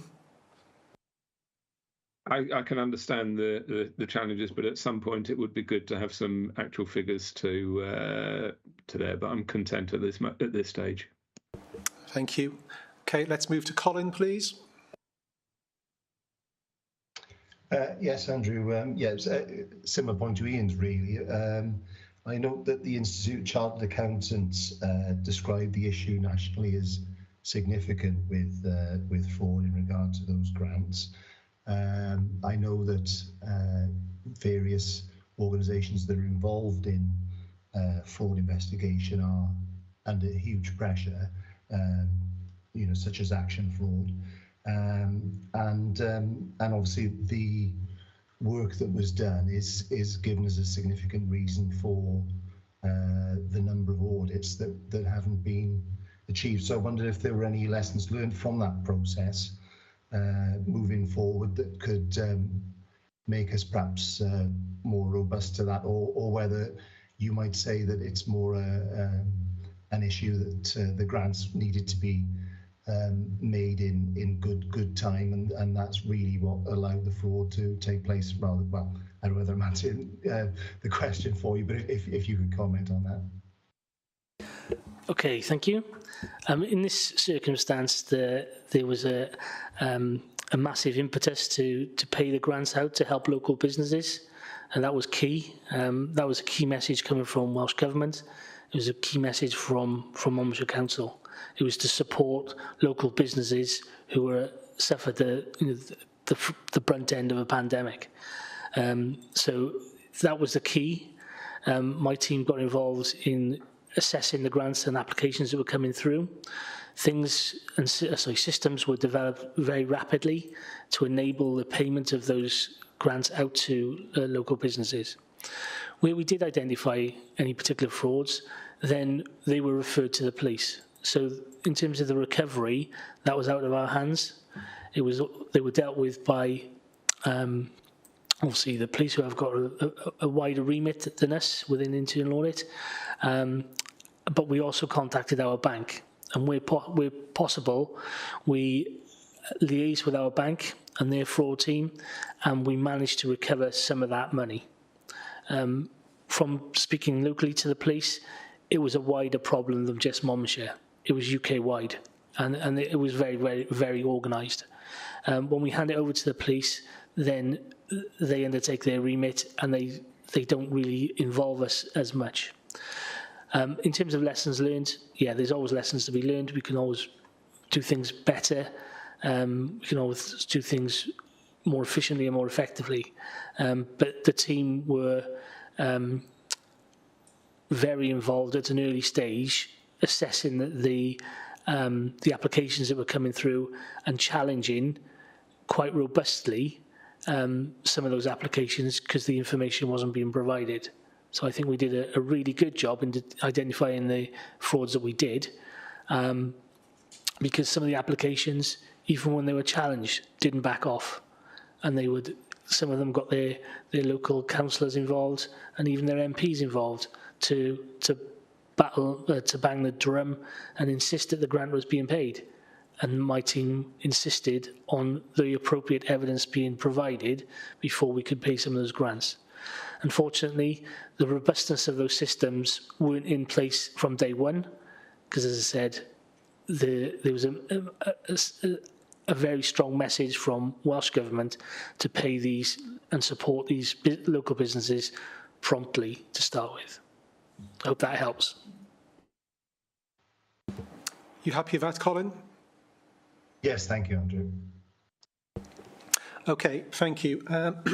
If we could just turn quickly to this year's plan, please, Andy. And for me, the importance of delivering it in full. I note that you are still carrying some vacancies. It would be helpful if you could confirm to this committee where you are with that recruitment process. And then, following on from that, your confidence currently in terms of delivering the plan. And if not, what's your contingency, please? Okay, thank you, Chair. Yeah, the internal audit team has been very stable for a number of years. Probably for 7 years we've had stability, and unfortunately during the latter part of 21-22 we had 2 significant vacancies in the team. They're still vacant. I'm in the process of moving that forward, and we'll be trying to advertise those shortly with a view to undertaking the interview process by the end of September at the very latest. So hopefully we'll get some bodies back into the internal audit team sooner rather than later. In terms of achieving the plan, then that does depend on a number of things. We need the right people in the right places within the audit team to give as much coverage as we possibly can and achieve what we set out to achieve. And I'll be reviewing that on a regular basis. If we are under-resourced at any stage, then I will be looking to engage an external provider or other alternatives to bring into the internal audit team to bolster the resources we've got and deliver the plan the best we can. Sometimes that's not as easy as it sounds in terms of getting an agency board on board. Sometimes they're really good. Sometimes it's a bit hit and miss. Sometimes it's a bit more time consuming for my team to actually train somebody up than the benefits we get from that particular individual. So we need the right fit. But where we can explore external, internal audit providers, that could be the optimum route we go down. So that's something I will consider, and I will report into Governance and Audit Committee on a regular basis, on a quarterly basis, the performance of the team and the assurance that I'm providing, and I can also give an update in terms of resources of where we are as well, Chair. Thank you, very helpful. Maybe one final question then. Is there any particular support you want from this committee in terms of helping you fill those vacancies or any other matter? Thanks, Chair. That's an interesting question. In terms of when the advert goes out, if anybody knows of any decent internal auditors, that would be very helpful to point them in the direction of Monmouthshire Council job page. Okay, fine. Right, there doesn't appear to be any other comments or questions. So to summarise, thank you for your report. I think we endorse this report's conclusions, and we can then move on to the next item. So thank you, Andy. Okay. Moving on to item 10. Right, item 10. Thank you. Couldn't see the numbers. Okay. So this is a label of the Governance and Audit Committee annual report, and this paper formally reports the performance of this committee during the last year. As I understand it, the report's been authored jointly by Philip White, the previous chair of this committee, and Andy Wathen, Chief Internal Auditor. I'd like initially to invite Andy to introduce the report, please, and then we'll go on to cover questions and comments from members. Andy. Thank you, Chair. Yeah, exactly as you said, this is your previous chair's report, his annual report on the Governance and Audit Committee's activities during 21-22. And I'm presenting this report on behalf of the former chair, lay member Philip White. And he's presented this report numerous times to this committee in previous years. So this report is about how effective the Governance and Audit Committee has been during the year, what reports it's received, what action is taken, the membership of the committee in terms of officers and members, and ensuring that it's been caught throughout, and to ensure that it delivers on its terms of reference. So from a recommendation point of view, I would like members to endorse this report and also recommend its presentation to Council. As part of Philip's role, he formally presented this report into Council after it was received and endorsed by this committee. So the report sets out how it's complied with, this committee in particular has complied with its terms of reference, and we've talked about that already this afternoon, Chair, and Peter and I will be working to formalise that this year. I mean, it has been formalised before, and it was previously in a precursor of our constitution, and this is what Philip refers to in terms of when he refers to the terms of reference. So the committee has an expectations of what to look through. It has responsibility for internal and external audit processes and assurance. It takes on board risk management, and also reviews the financial statements prepared by the organisation. During the year, there were 11 councillors on this committee and 1 lay member, and it met numerous times, receiving the appropriate level of reports. It also took into consideration the new legislation, the Local Government and Elections Wales Act 21, which changed its name to Governance and Audit Committee, and it embarked on recruiting lay members, which we have with us today.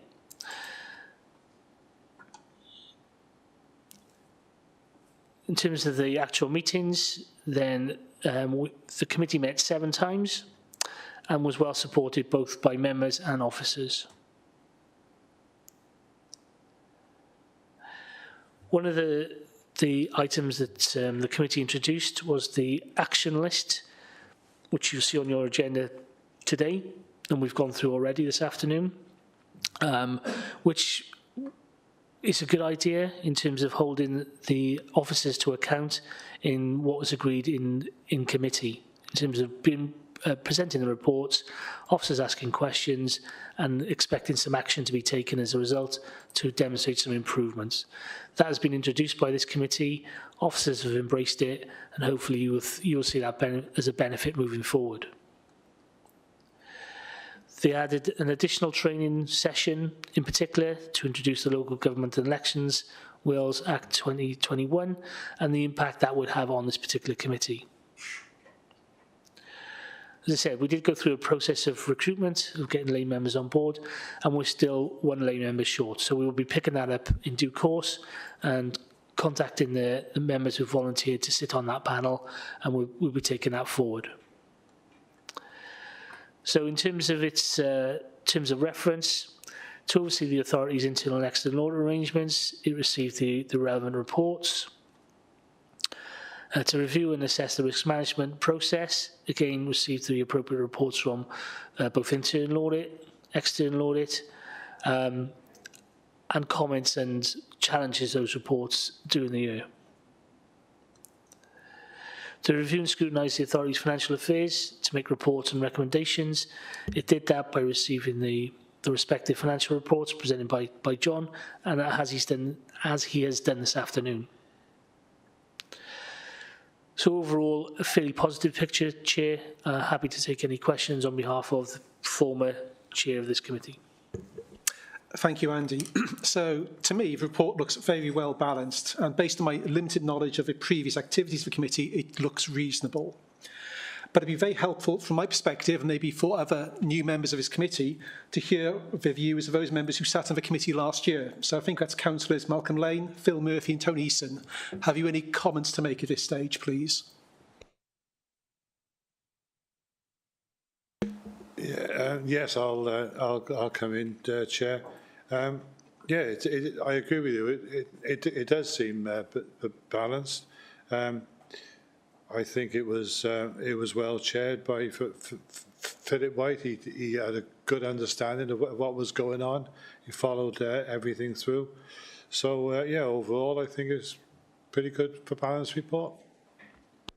Thank you. Any further comments, please? Well, I fully support that. I fully support that, Andrew. It was a committed year and a committed chairman. Yes, I'd endorse that too. Very, very balanced report, and Philip was very inclusive in how he dealt with all members' queries and questions. I'm very happy with that report. Yep. Thank you.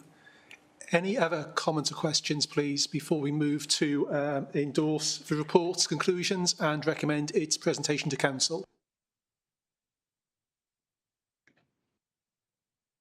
No, I think we're good. So just to note, I previously made some inconsequential comments on the previous draft of this report, which appear to be being addressed. I'm happy with it. The committee is happy with it. So on that basis, we endorse the report's conclusions and recommend its presentation to the Council. Thank you, Andy.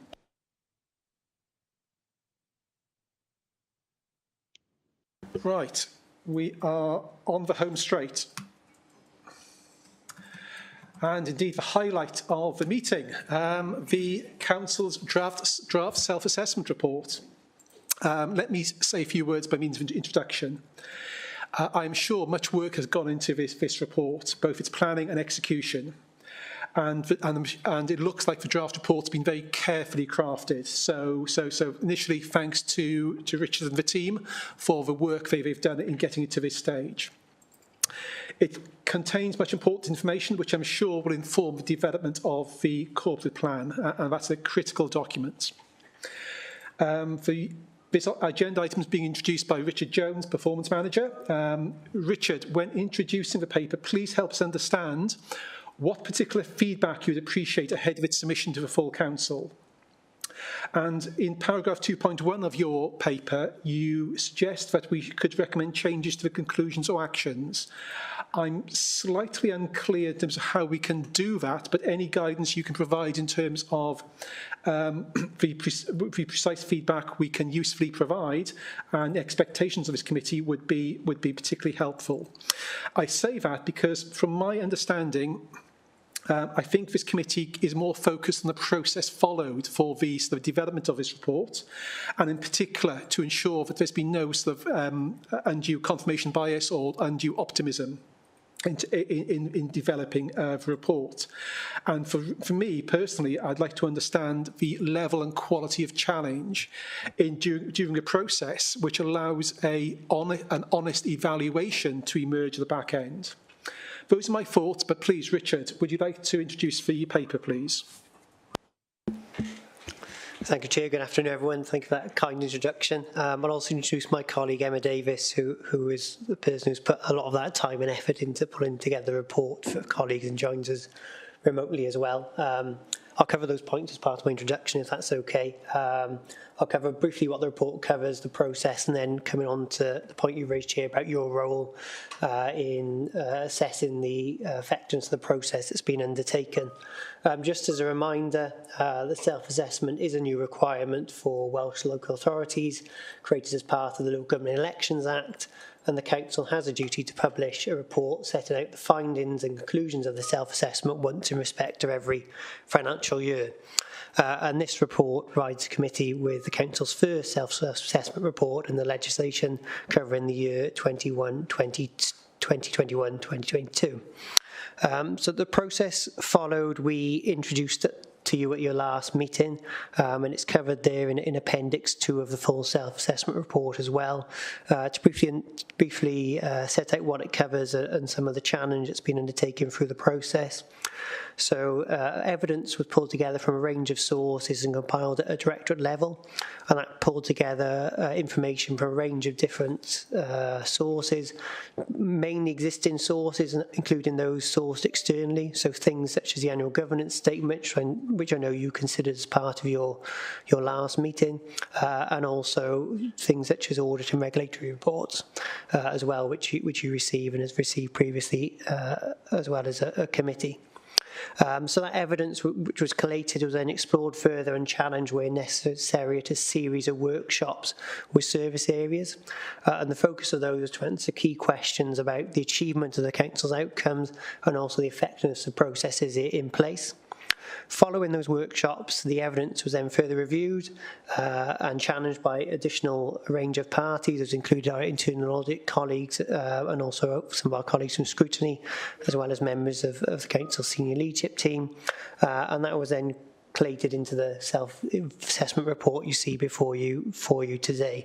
And also want to take the opportunity today to thank all colleagues who've given up their time freely and honestly in contributing to the report and in challenging it to bring it before you today. So what does the report cover? The report evaluates how well do we understand our local context and place and our work with stakeholders and partners. The main part of the report evaluates our performance and reach of our 5 priority goals in the corporate plan that were set up till 2022. And these corporate goals also serve as the Council's wellbeing objectives, which is a requirement under the Future Generations Act legislation. And the assessment has been undertaken against the 22 programmes of work that were detailed under those goals to support their delivery. And as you'll see in the report, as well as the detailed assessment underneath each goal has been scored on a scale of level 1 to 6 based on the framework that is shown. The report also evaluates, particularly key for evaluating the last 18 months, 2 years, the interim coronavirus strategies the Council has in place, sometimes referred to as the plans on a page, that set the Council's delivery and direction during the different stages of the pandemic. And finally then, the report also assesses the effectiveness of the range of the Council's enabling functions, which support the Council to deliver services and meet a range of changing demands. So these include things like our corporate planning arrangements, our performance arrangements, our risk management arrangements, as well as things like financial planning, workforce planning, procurement, asset management, as well as digital and data arrangements as well. And then just to draw those together in terms of key issues and actions, which will be of particular relevance to this committee, page 6 of the report sets out some key conclusions informed by the evidence and the assessment made within the report. And then on page 45 of the report, you'll see an action plan that looks to address some of the significant conclusions of the assessment and sets out the actions the Council plans to take, responsibility holders and timescales. And those include a range of different areas, from things like how we understand wellbeing in the county, things like how we engage with our residents and service users, our use of data, how we develop our workforce planning arrangements and financial planning arrangements, and also of interest to this committee about how we further develop our self-assessment arrangements as well, recognising this is the first year the requirements have been in place. So finally then, Chair, just to pick up your point on the role of the committee, the report should be used to inform the committee's role in seeking assurance on the effectiveness of the Council's governance and performance arrangements, with a particular process, as you say, on the process of completing the assessment. As you say, Governance and Audit Committee can make recommendations for changes, particularly to those conclusions or actions that are set out in the report, should it deem that they're needed, obviously, for you to decide, but if not, general feedback can also be provided. It doesn't necessarily need to be in the form of a recommendation for change, but if it is, then the Council would need to either make that change or set out why it hasn't made that change to you before it's put through for the Council consideration in September. Just to highlight again the difference in role you have to the Scrutiny Committee's role. This report was presented to Performance and Overview Scrutiny Committee last week, who have the role in scrutinising the performance contained within the plan. I know there's some members of the committee today who were part of the Performance and Overview Committee. I'm sure will be able to add further feedback from that committee, but I think if I was to broadly summarise it, there was a good level of challenge around some specific areas of performance, and the committee broadly, I think, accepted the report on the basis with some questions, and also just to note that the report before you, there has been some minor updates since the version was released to Performance and Overview Committee last week, which we also set out in that committee.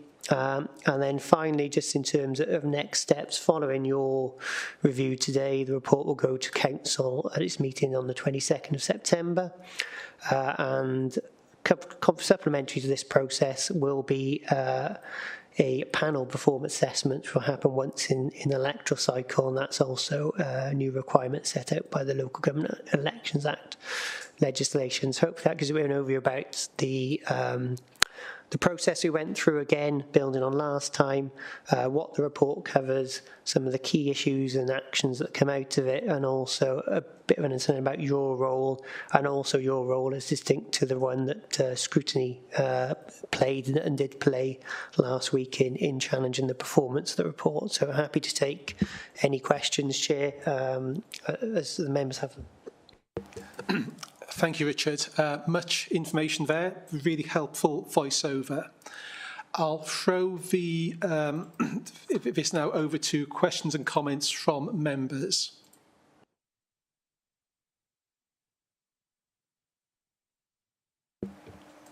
Okay, I think you've done a good job in terms of your voiceover. There's no questions or comments, but let's Phil Murphy wants to come in at this stage. Do you want to say something, Phil? No, it's all right, Chair. I'm still digesting what Richard said. I think there was a point about the tone of the report. It's I mean, it's slightly rose-coloured glasses, I think, but that's fairly standard. I accept that, but it is very positive, and that in many ways is a good thing. But I just wonder how challenging it was. I think that's an important point, Councillor Murphy, and I think self-assessment encourages us to be balanced in our views and take account of the range of evidence that's in place informing the conclusions in the report. So we as a team in challenging this and working with others when forming it have been looking at answering that question. So we've done something. So what does that mean? What impacts that had? And importantly, what evidence do we have that that's the case? So we hope that through that process and challenge that some of that balance come out. And there are things in there that recognise that things have progressed and have had a positive impact on communities. And we have identified as well areas for development within the report. Part of our work going forward around the action we talk about developing our self-assessment arrangements, part of that is making sure that not just through this report but through in all our arrangements within service areas as well, that we have that culture of challenging, are things going as well as we expected them to, what's the evidence for that, and how can we improve if we need to as well. So I think that the continuing to embed that evaluative mindset is something we'll look to improve through the year for next report. But as you say, that's hopefully gives you an assurance that we have got a process in place to try and ensure that balance, and some things, hopefully, as you can see, supported by the evidence in the report, have shown that there are positive outcomes the Council's achieved in the year, as well as things that still need to be developed. Thank you. Could I just come back on that point? And I do agree with Phil generally. I think a robust self-assessment culture will take quite some time to embed, which is a point you've made. And I do think that there's some further work to be done, which you've acknowledged yourself, because it is all too easy to be sort of overly optimistic, and in terms of sort of having too much confirmation bias in producing these self-assessment reports. And it's to the benefit of the council and the council taxpayers of Monmouthshire that we have a really honest evaluation of the current situation, so we can develop a properly focused corporate plan. Yet again, I haven't said anything particularly contentious there, but I think it's further work to do. So thank you once again, Richard. Martin, you wanted to come in. Yeah, apologies. I seem to have lost my ability to put my hand up virtually, so I'm going old school here. A couple of things, if I may, and I think the one thing that reflects what Richard was saying about sort of being honest is the individual scores in the table in the middle, where we've got goods and adequates. So we have, in a scale of a 6, we're mostly 3s and 4s, if I'm reading it right. And then underneath each of those, then there is a section which talks about sort of areas for improvement. How do we track those going forward? Or will next year's report have an action plan attached to those areas of improvement, and we'll know if we've got there? So almost, what's our ambition? Are we aiming for 6s across the piece, but understanding tightened financial times? Is that realistic? How honest are we going to be? And the other thing, just to my second part, is the section on performance indicators. We're in page 51. It says at the top, the use of performance measurements is really important, and I agree. And then we use a lot of national indicators, which are quite old. So how do we capture that in terms of, the recycling rates, for example, is very current, very new, very relevant, and that would be a really easy measure of success for council. So are these the right ones? Are these the only ones? Because you've mentioned selected in here, so I suspect there's more work behind the scenes. Thanks, Richard. Yeah, thank you for that, and a good point. Any good self-assessment will have the ability to track its progress. So it's probably two key things which we'll use going forward to assess next year, are we delivering the improvements? The areas for development have broadly been used to inform the action plan I talked about, and there's within that action plan it sets actions, responsibility holders and timescales, and that action plan we will review next year. I'm conscious, just set some context, that this year this is evaluating those areas of development against the goals in the corporate plan, is evaluating the plan that's effectively come to an end in 2022. One of the actions we set in the action plan is to use those areas of development to inform the development of the next corporate plan, which will be taken forward now post the election. And then it's those goals, however they are formed or whatever they are, will be used as a basis for assessing our performance against our outcomes in the next report. So that will give you the opportunity to track both how those have informed the development of those outcomes and also track performance against them, as well as a specific action plan then being used to track progress in the next self-assessment report. The other thing just to add is that the process of challenge the report went through generated a lot of evidence. This brings together the conclusions of that evidence. We've also fed that back to director management teams and service areas to inform some of their own service level planning as well. So that's, if you like, the third level then is services taking that feedback on and embedding it in their service level planning. But from the higher level strategic self-assessment point of view, it'll be assessing against that corporate plan progress and assessing against the action plan will be the two main mechanisms. In terms of performance indicators, you're right, they're an important mechanism to track our performance. I think what I would add is, for a self-assessment process, they are one important part. There are others as well in terms of bringing together a range of evidence to support those. The performance indicators under page 51 there are mainly the national indicators set by the Future Generations Act. Some of those are covering areas which, as you rightly say, data release schedules means they can seem a bit out of date, even though it's the latest available. Within the goals themselves, under each goal, there are performance indicator tables that are relevant to some of the actions we've set under those goals, which are more specific and also more timely, hopefully, to track progress. And as you rightly say, things like recycling rates are in there, for example, under Goal C to track some of those. And I'm sure that'll be those performance measures and metrics will again be a key consideration of the next corporate plan as well, to track the relevant goals that will be developed in there. Thanks, Jen. Thank you. Any other questions or comments? Yeah, we've got hands up online, Chair. Well, I'm looking. Yeah, the screen's moved. It's Ian Chandler followed by Colin Prosser. Thank you ever so much. Ian, over to you, please. Yeah, thank you, Chair. Yeah, just building on that last one, because I think that issue of evidence is really important and the different types of evidence that we're using.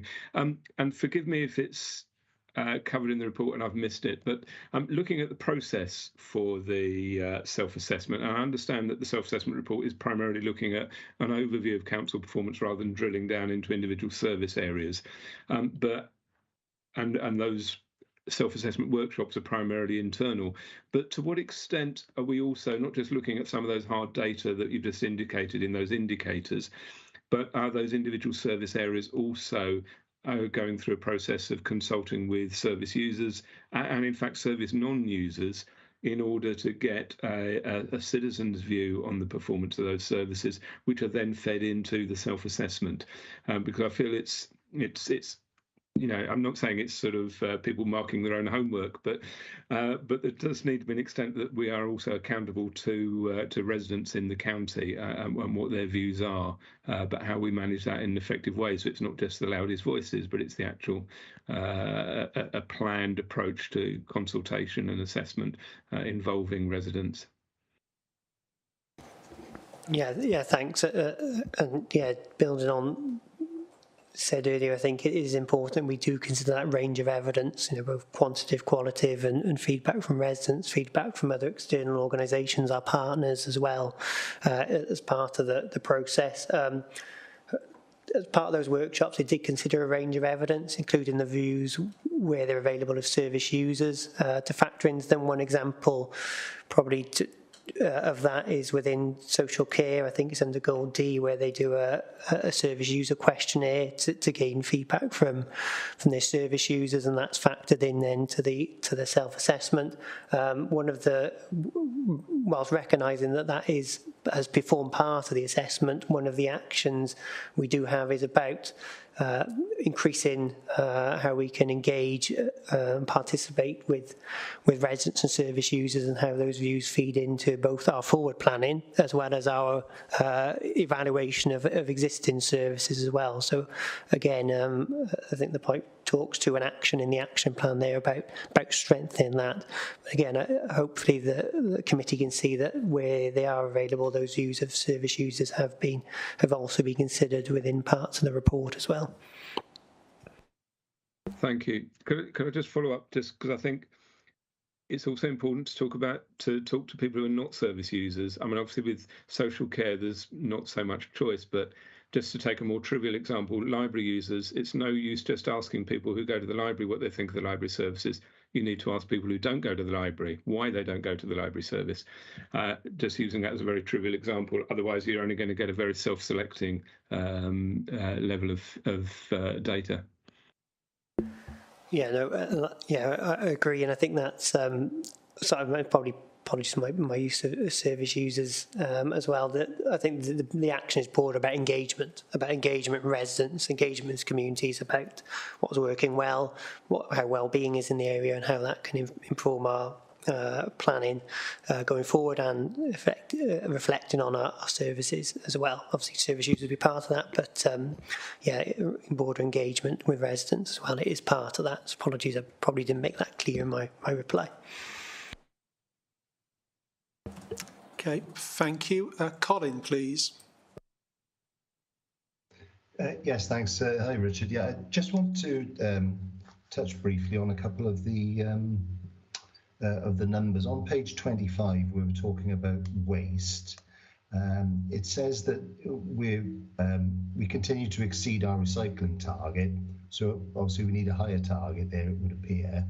But then it says that the amount of waste collected has increased by 3,000 tonnes. And I wondered whether those indicators in any way sort of contradicted one another.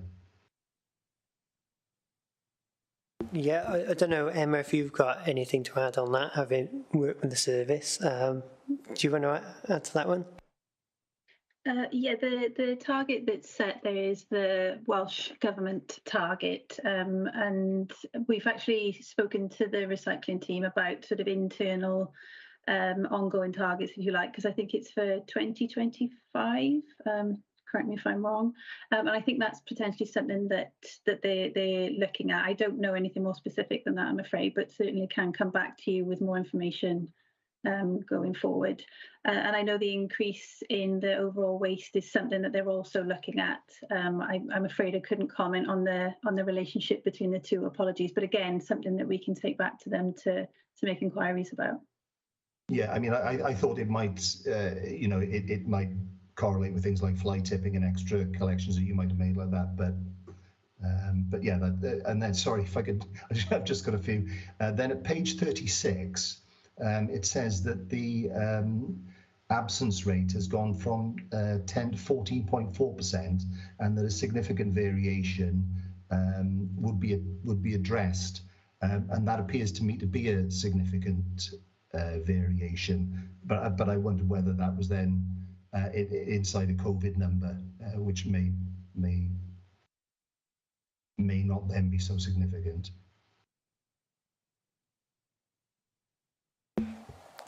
Emma, do you want me to pick up on that? Sorry. Yes, yeah, go ahead. No, thank you. Using it.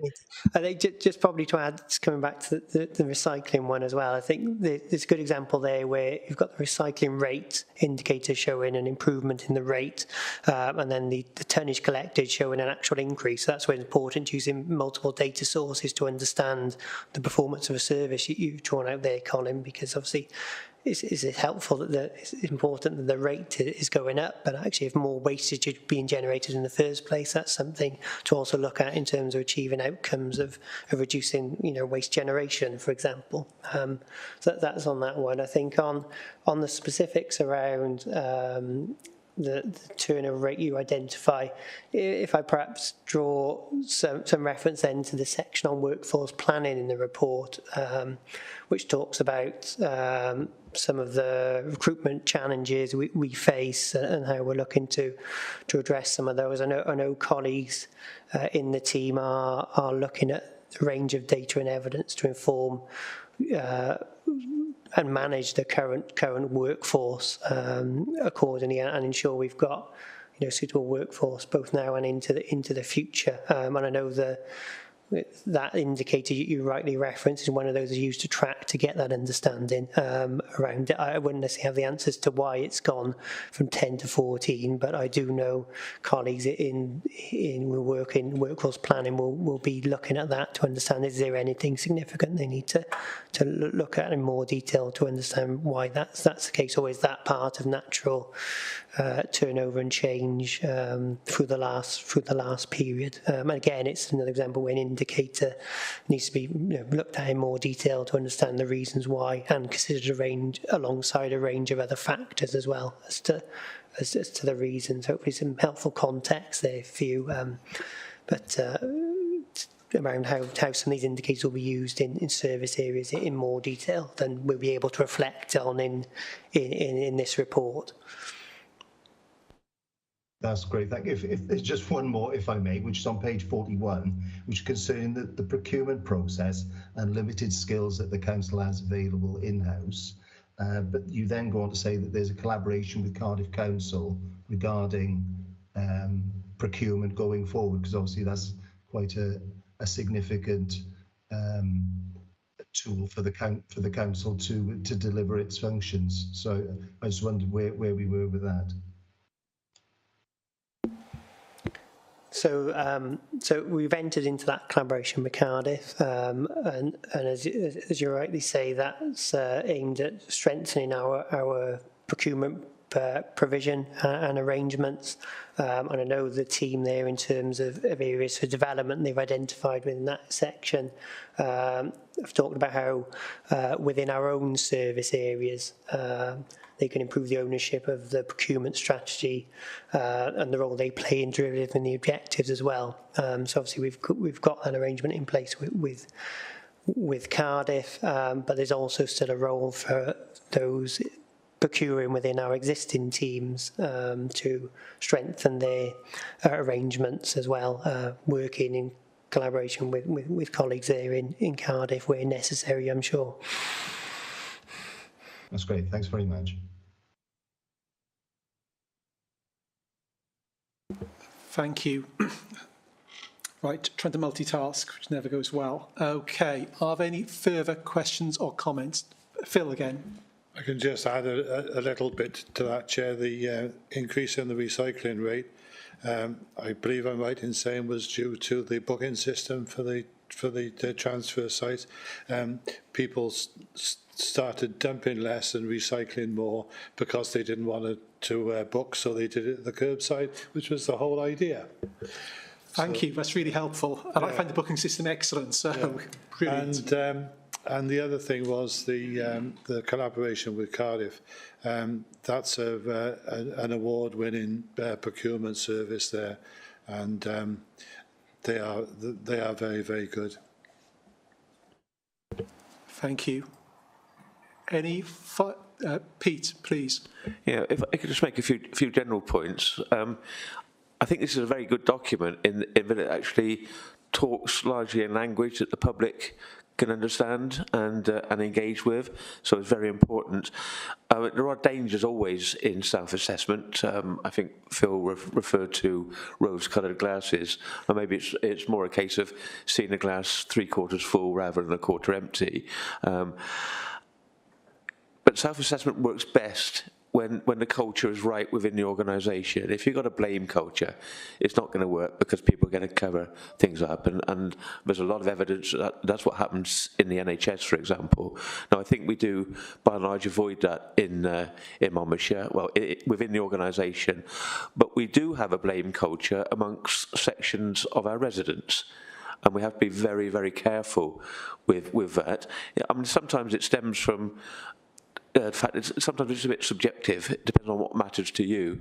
So they might say, well, all right, you might have built a new school in Abergavenny, but you haven't cleared the brambles from my footpath in Roggett. That sort of thing happens. And there's a tendency sometimes to blame the council for anything that goes wrong, often without even identifying which council we're talking about. I think, in that, councillors have an important role in robustly defending the report. We scrutinise it carefully within the organisation, but once we're happy with it, we spring to its defence. Sometimes the terminology can lead to difficulties. For example, we talk about having a good understanding of the place and the people who live there. Lots of councillors or candidates before the election would have probably referred to their ward as the forgotten ward in Monmouthshire. That happens, and I think there's often that perception amongst the public as well that their ward doesn't get a fair share of the spending. People in Caldicot think the money's all spent in Abergavenny.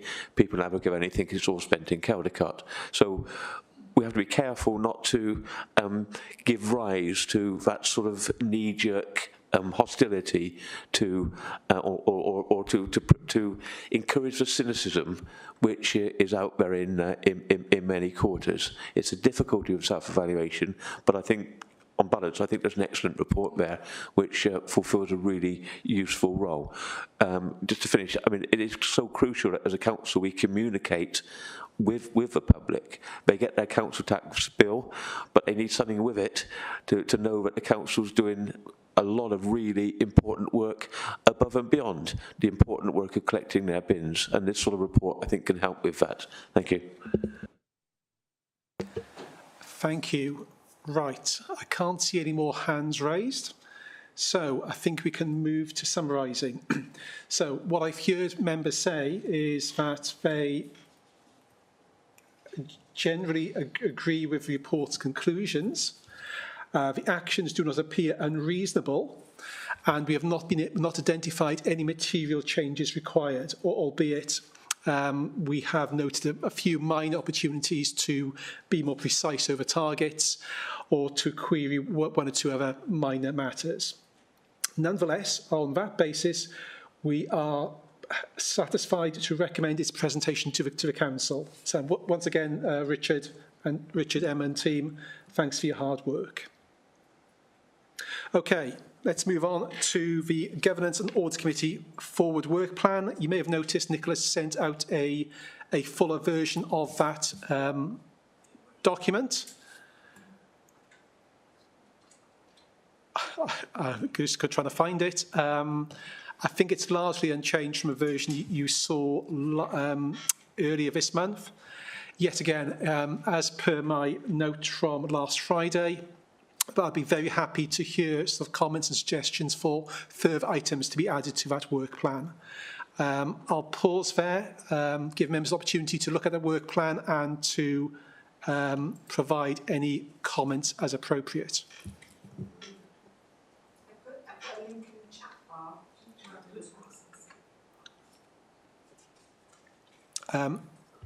Andy, please.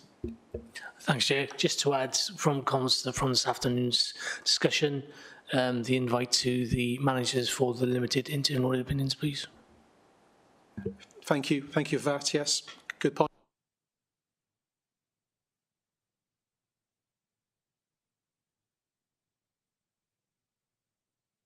Martin? And the only thing I'd say is just to sort of do that triangulation between the terms of reference of the committee to make sure we cover all the bases through the year, which is part of the annual report that we do. So, Thank you, Martin. That's an important point, and I do wonder whether we need a session on that. So we've seen the terms of reference.